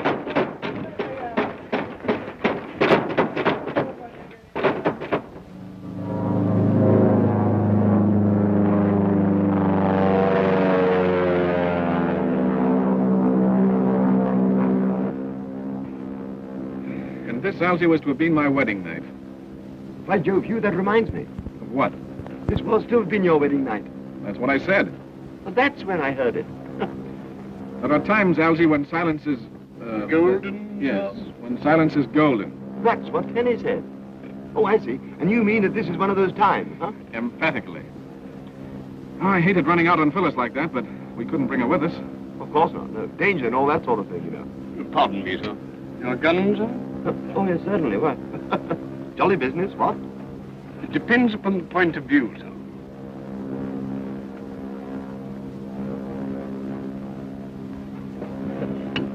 I say, Hugh. Yes, Algy? Can we depend on that thing? Yes, Algy. Algy, it's about 1,200 miles. We should reach the African coast by dawn, barring accidents. Accidents? Hugh, you haven't had a crash yet, have you? And it can always be a first time, Algy. Oh, of course, it can always be a first time. What? Don't worry, old boy. I think we'll get through, all right? I hope. Miss Darling. Phyllis. I know I shouldn't, but Here I am, and here we are. This is a surprise. Here, sit down. Well, darling, now you're in the soup with the rest of us. Nice soup. I've often wondered about it, and now I know. What? Why I love you. Do you think we could be married in Morocco? Or would they make us use a Mohammedan priest? Well, then we'd be Mohammedans, and I could have a harem. That would be lovely. But don't try it.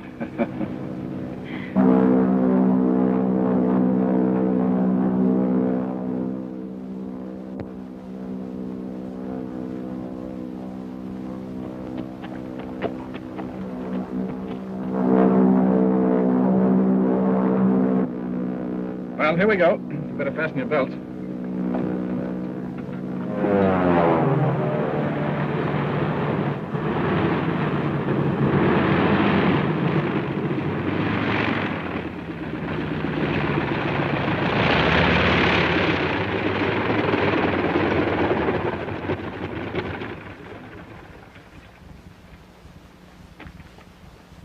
Buenos días, señor. Buenos días. Oh, splendid, yes, splendid.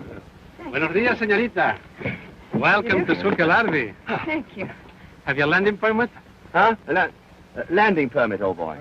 Oh, landing permit. Si, senor. Well, you see, we left England rather hurriedly, and... Oh, you must have a landing permit, senor. Yes, we'll arrange for it at the British consulate. Oh, the Capitan is attached to the consulate? Well, not exactly, but I'm sure that they'll see that everything is in order. The consulate will not open its doors for several hours, senor. In that case, we'll take a look around the town, what? Yeah. Oh, that will not be possible, senor, until later. Oh, I see. Not until later. Si, senor. Shall we, Algy? I don't think so. We're losing our grip, Algy. Arby has a hotel, no doubt. Hotel? Si, senor. The Hotel de Maroc. We'll escort you there. Yes, I thought perhaps you would. After you. Oh, after you, senor. After you. Welcome to Arby, darling.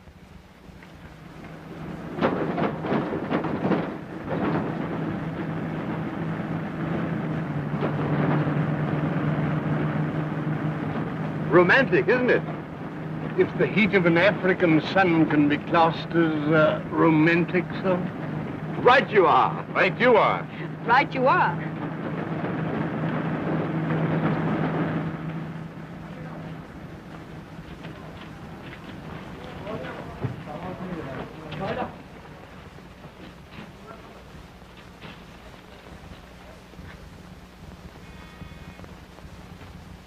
Yes. Mr. Fagart to see you, sir. Let him come in. Yes, Major. Ah, good morning, Charles. Major? Sit down. Sit down. Thank you. You're quite a stranger. Yes, I rarely leave my place, you know. Pretty much of a hermit. Don't you find life a bit dull in that country place of yours? As a matter of fact, Major, that's why I'm here. I've decided to have a little fling. London, Paris. Paris. Yes, it's been over a year since I was away. I'll enjoy it, I think. I wish I could go with you. I wish you could, Major. And, oh, yes, by the way, of course, I'll need a visa for my passport. Oh, that's easy. Just see McAllister across the hall. Fine, thank you. Well, goodbye, Major. Goodbye, sir, and I wish you a pleasant journey. Thank you.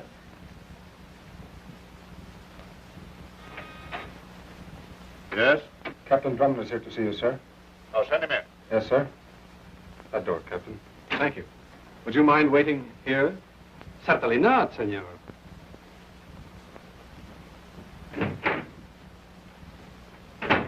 Captain Drummond? I'm glad to know you, Major Gray. Sit down. Thank you. Drummond, you stand in danger of arrest by the local authorities for landing here without a permit. Yes, it's about arranging for a permit that I'm here.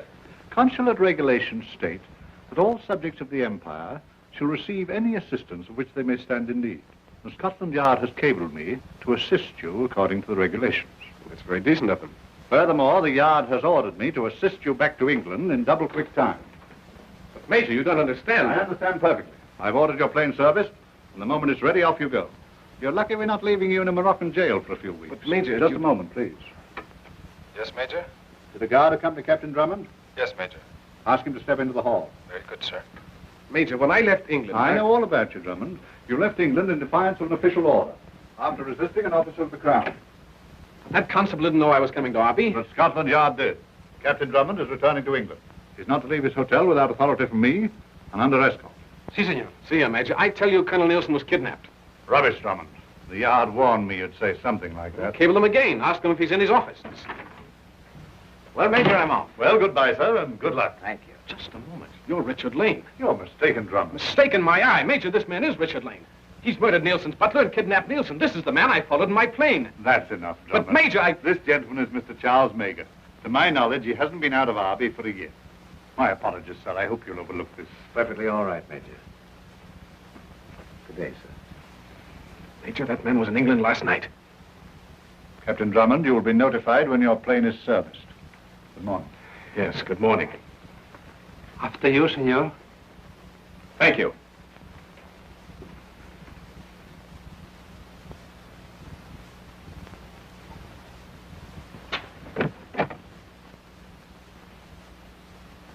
Do you think Lane knows we're on to him, sir?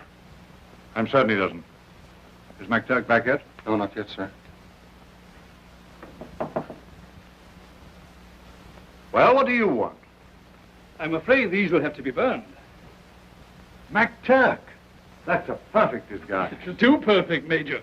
Well, what did you find out? They've got Nielsen all right. I wasn't 100 yards away when that plane came down. Lane's place, of course. Right. I flashed Nielsen a heliograph message and scouted around the house about a quarter of a mile away. And I waited for 3 or 4 hours, and just as I was about to give up, I caught a flash of light. Heliograph signal from one of the upper windows. What did his message say? Safe so far. Lane expecting 3 of his agents. Delay raid until tonight. I don't like it. These are his orders. He's gambling his life, and I won't risk it. 14, you made arrangements with the local police for the raid, as I told you. No, Major. Well, why haven't you? Because there will be no raid. What's the meaning of this? Will you gentlemen please raise your hands? I wouldn't try that if I were you. There's a car in the rear, Major.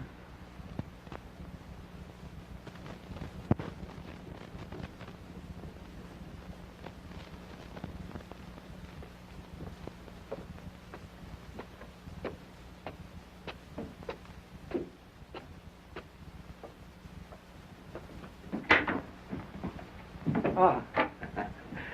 Well, you found your quarters comfortable, Colonel? Quite. The confinement is becoming a little monotonous. Yes, I understand perfectly. If you come with me, perhaps I can relieve that monotony.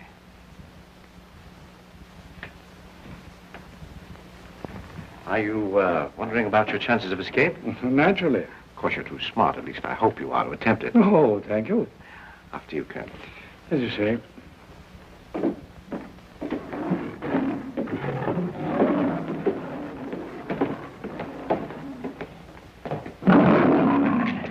A little kingdom of my own, Colonel. You know, far from the maddening crowd. Hello, Boo-Boo. Mimi. How's Mabel over there? Is that Mabel? Yes.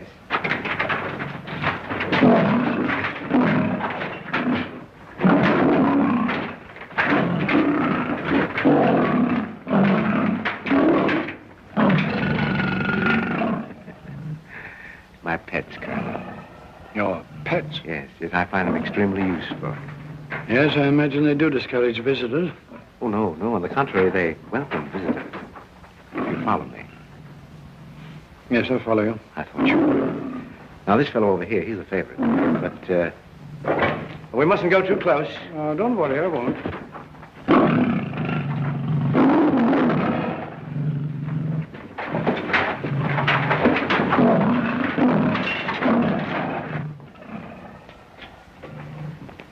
Gentlemen, I have a surprise for you. Allow me to present our old opponent, Colonel Nielsen. How do you go? Colonel Venenda Ackley. Charmed. Delighted. Ackley is the agent who obtained from your government the plans for the Sudan. Which were changed immediately, rendering them valueless. Yes, but not before we sold them. At a very nice figure. Really? Very clever, I'm sure. And this is Dr. Sturm. Doctor? How do you do? Baronevsky. Oh, have all arrangements been made for Captain Drummond's departure? Yes, sir, all arrangements. Drummond's plane will explode in midair. That means that Captain Drummond and his party will vanish at about 100 miles at sea. Have you nothing to say, Colonel? You underestimate Captain Drummond's ability. You know, Nielsen, I rather admire you. I think under different circumstances we could get along well together. The circumstances would, as you say, have to be different. Oh, yes, yes, of course, different. Colonel. Thank you. To a very courageous opponent. Courageous even in defeat. And may I, in the depth of my defeat, offer a toast? Why, surely. To men who have lost all sense of honor. To men who have disgraced the countries that gave them birth. To you, gentlemen.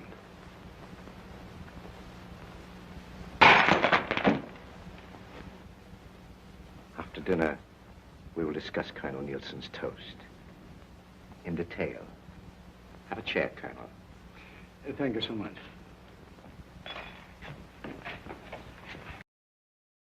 Another funny little note from Ian Fleming. Ian Fleming wrote all the James Bond novels. And Ian Fleming said that James Bond was based on Sapper from the waist up and Mickey Spillane from the waist down. Thought that was kind of cool. I'd hate to be in this plane when this thing goes off. What time are you setting it for? Ordin said at 9 o'clock.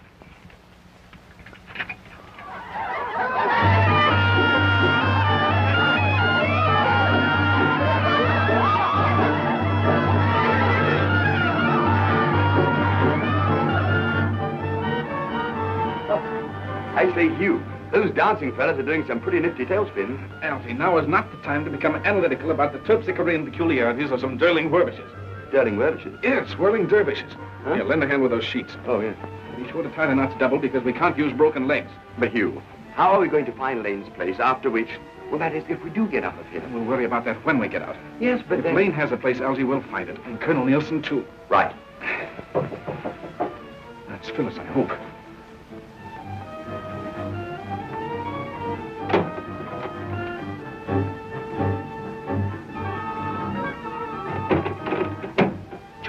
See. They're up to something. Corporal, you are the most suspicious one. Good work, darling. I rather like it, sir. I still don't think it's long enough to reach the ground. Well, Ramsey, if we can work our way along that ledge, it'll reach from the balcony. Yeah. And only 50 feet to a nice stone courtyard below. Now, if you want to know what I'm in favor of doing... What, Ramsey? I'm in favor of trying it. Yes, that's what I thought. Now, darling, promise me something. Yes, Hugh. Promise me that you'll stay here. But... And not try to follow us. But... Not me, no buts, darling. You stay here or else. Or else what? Or else I'll thrash you. Yes, Captain Drummond. But don't try it. Goodbye, darling. Here we go.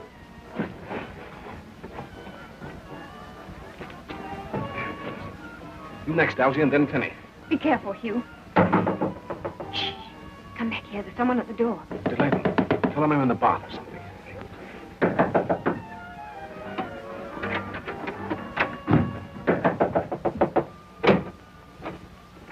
Why do you take so long, senor? I was attending Captain Drummond. And the captain is, in his bath. Ah, then we will wait. See? Senorita, senor, Senor Fordine of the British Conk. How do you do? Good evening. If you don't mind, I'll wait for the captain. Huh? Yes, of course. We were just listening to the music. Yeah, and jolly good music, too. Yeah, sounds just like music. And the music should come in much better if I open the window. No! Yes. Have a drink. You too, Constable boy. Have a little drink. I'm just going to pour one.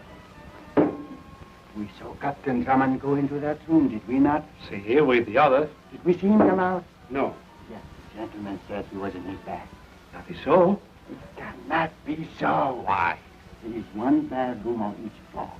And the bedroom, it is not in there. It is down there. Then, if he's not there, he must be there. And yet they say he is not. Then is he or is he not in his room? Something is very, very strange. So? We shall see.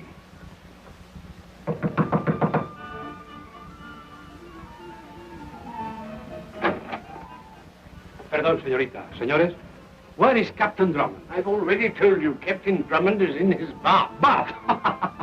It is not all right if my guest desires a bath. There is no bath, senor. There is no bath? Not in here. Over there. Search that room. Si, Capral. Yeah. Stand aside. Ha! So! Yeah, quite so.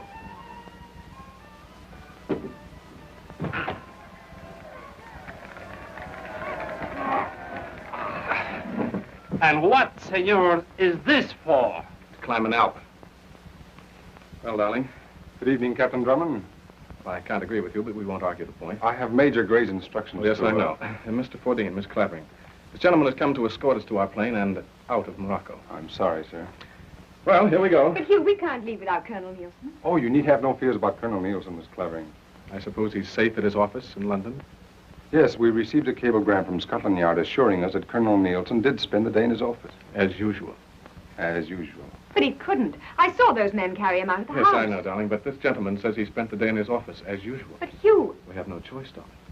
And my ship is in order? Oh, perfect order, Captain. Get your coat, darling.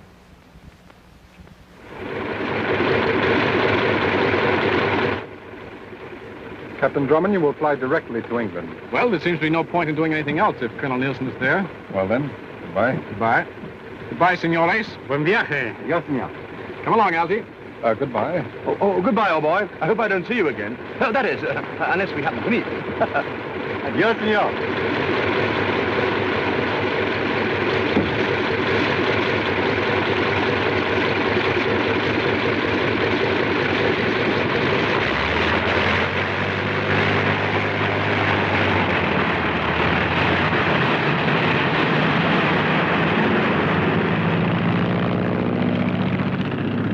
Nice peoples.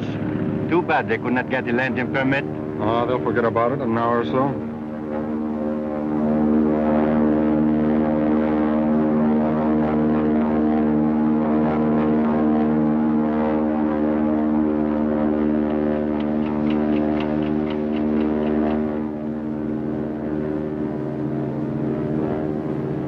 You don't believe Nielsen's in England? Of course I don't.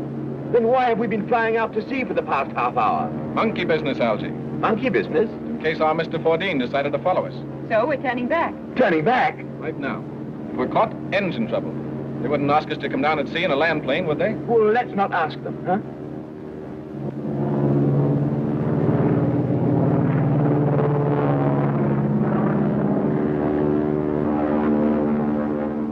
If we're returning, sir, might I suggest that we land somewhere near Mr. Richard Lane's place? That's easier said than done, Tenny. We don't know where it is. Oh, but we do, sir. I made inquiries among the hotel staff as to the residence of Mr. Charles Meagher. Mr. Richard Lane to us, sir. Good work, Tenny. I rather thought you might like it, sir. I've indicated it on this travel folder. X marks the spot, eh? Yes, sir.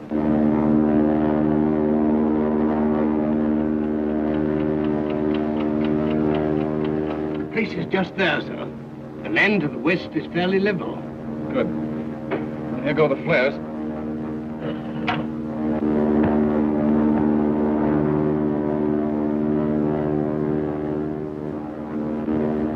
If anyone's watching, those flares will be a dead giveaway. Take that chance, darling. The moment we land, everybody get out and run. We'll soon know if they've spotted us.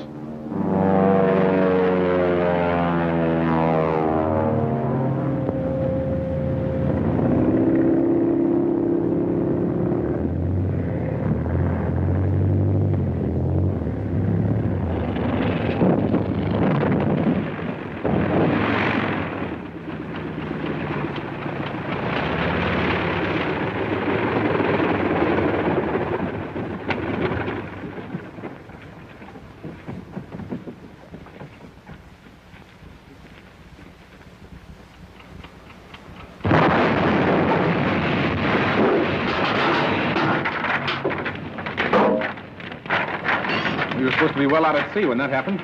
Instead of which, we're less than a mile from Lane's house. And that's as close as you're going to get, my love. Penny, you stay here with Miss Phyllis. Very good. Hugh! Right here. But... No arguments now. Yes, sir. That's better. Take my gun. Our guns, if you will remember, my love, were confiscated by the police. Not all of them, miss. If you wouldn't mind just turning your head for a second.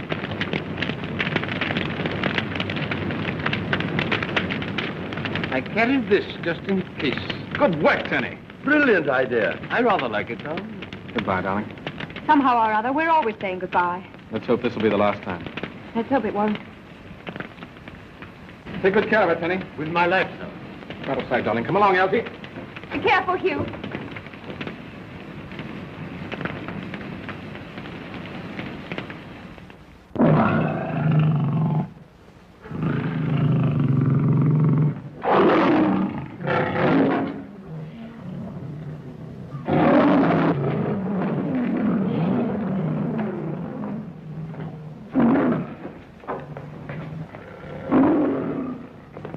Sit down.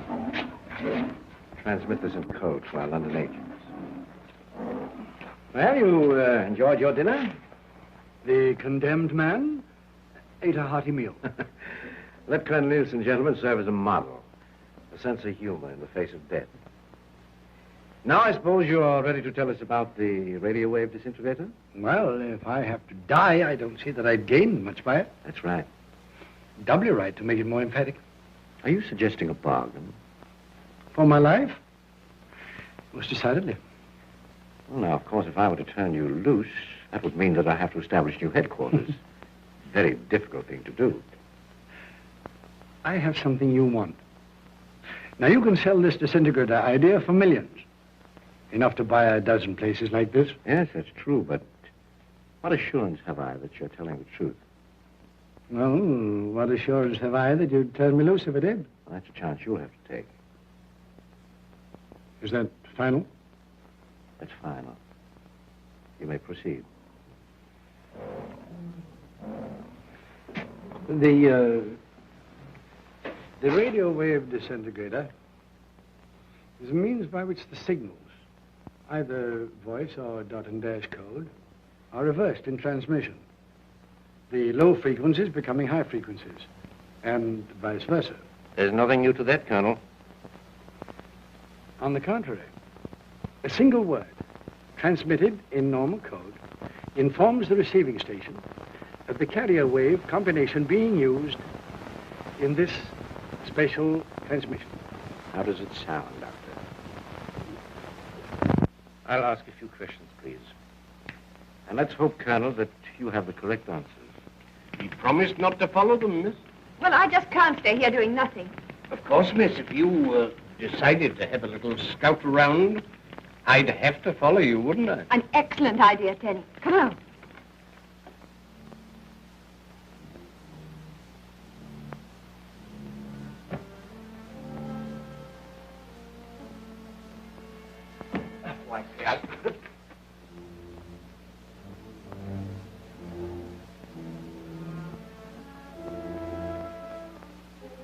And you cannot explain the means by which the transposed signals are separated from the fluctuating carrier wave?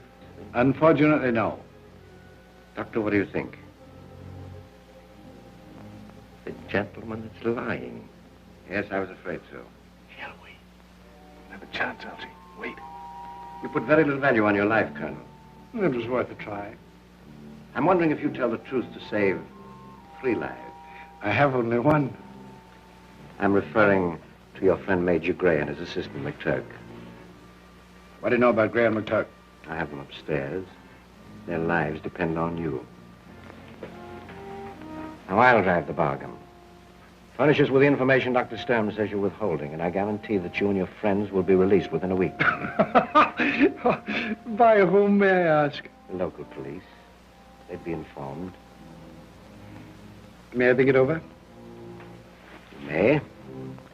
You have exactly 5 minutes. 5 minutes.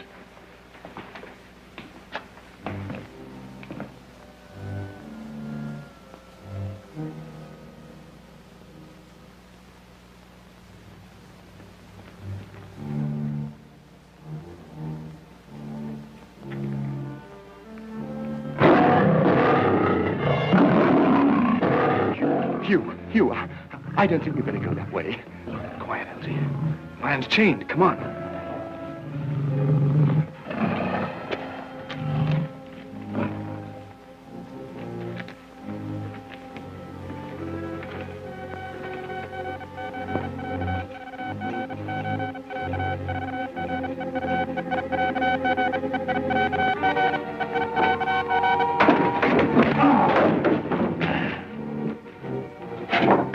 I say, Hugh, he's not at all bad looking when he's asleep, is he? Quiet, Elsie. Lend me a hand here. That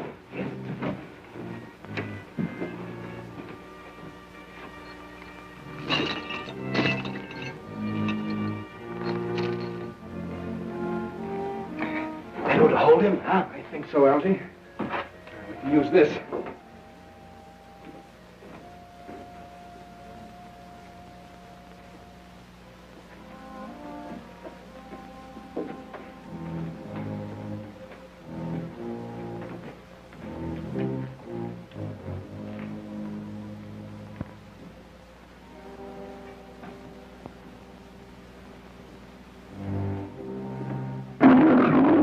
Hugh.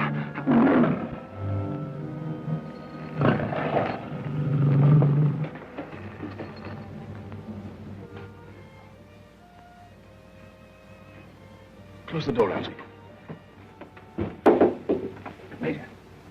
Major Gray. Major Gray. Still disobeying orders, Drummond. Carry on. This chap's in pretty bad shape. See if there's some water around here, Elsie.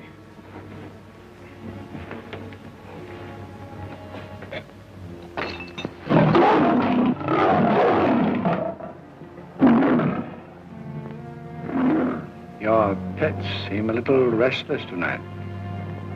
Yes. And hungry.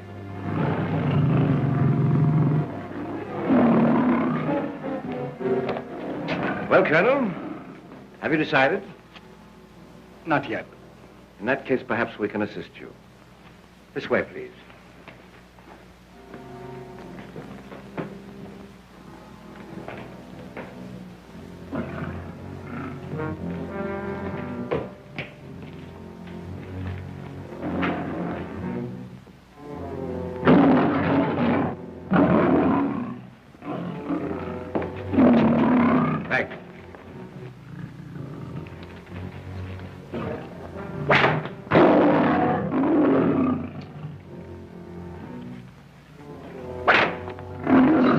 All right, Colonel, stand back.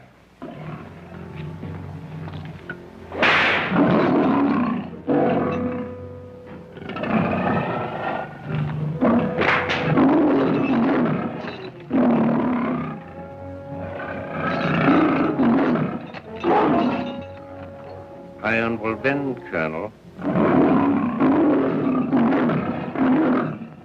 You can still save yourself by telling the truth. Right. What?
Sneak up on him.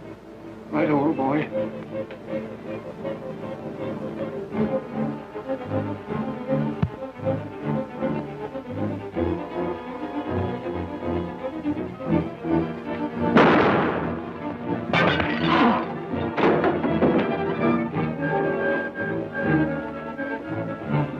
Where'd he get you? My arm. Come on, let's get out here. Come on out, Drummond.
fine fellow, Drummond. I rather like him, sir.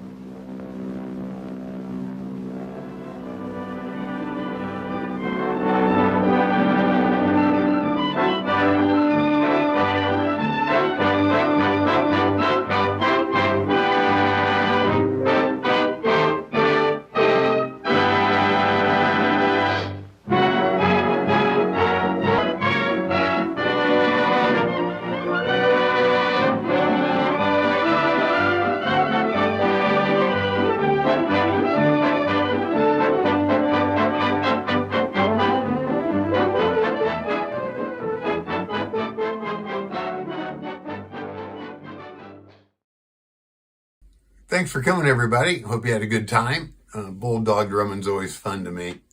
The trivia question earlier was, what was the very first Bulldog Drummond novel? It's a tough question, and it has a wild answer.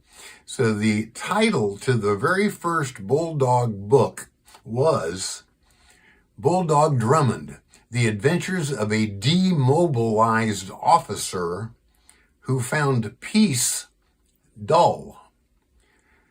Bulldog Drummond, The Adventures of a Demobilized Officer Who Found Peace Dull. I thought that was a wild name for a book. Anyway, hope you guys had fun. Thanks for coming. If you can hit the like, subscribe stuff, I'd appreciate it. And leave a comment if you could. I like reading. I'll try to respond to them.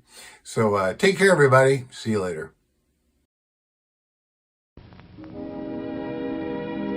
And now, folks, it's time to say goodnight. We sincerely appreciate your patronage and hope we've succeeded in bringing you an enjoyable evening of entertainment. Please drive home carefully and come back again soon. Good night.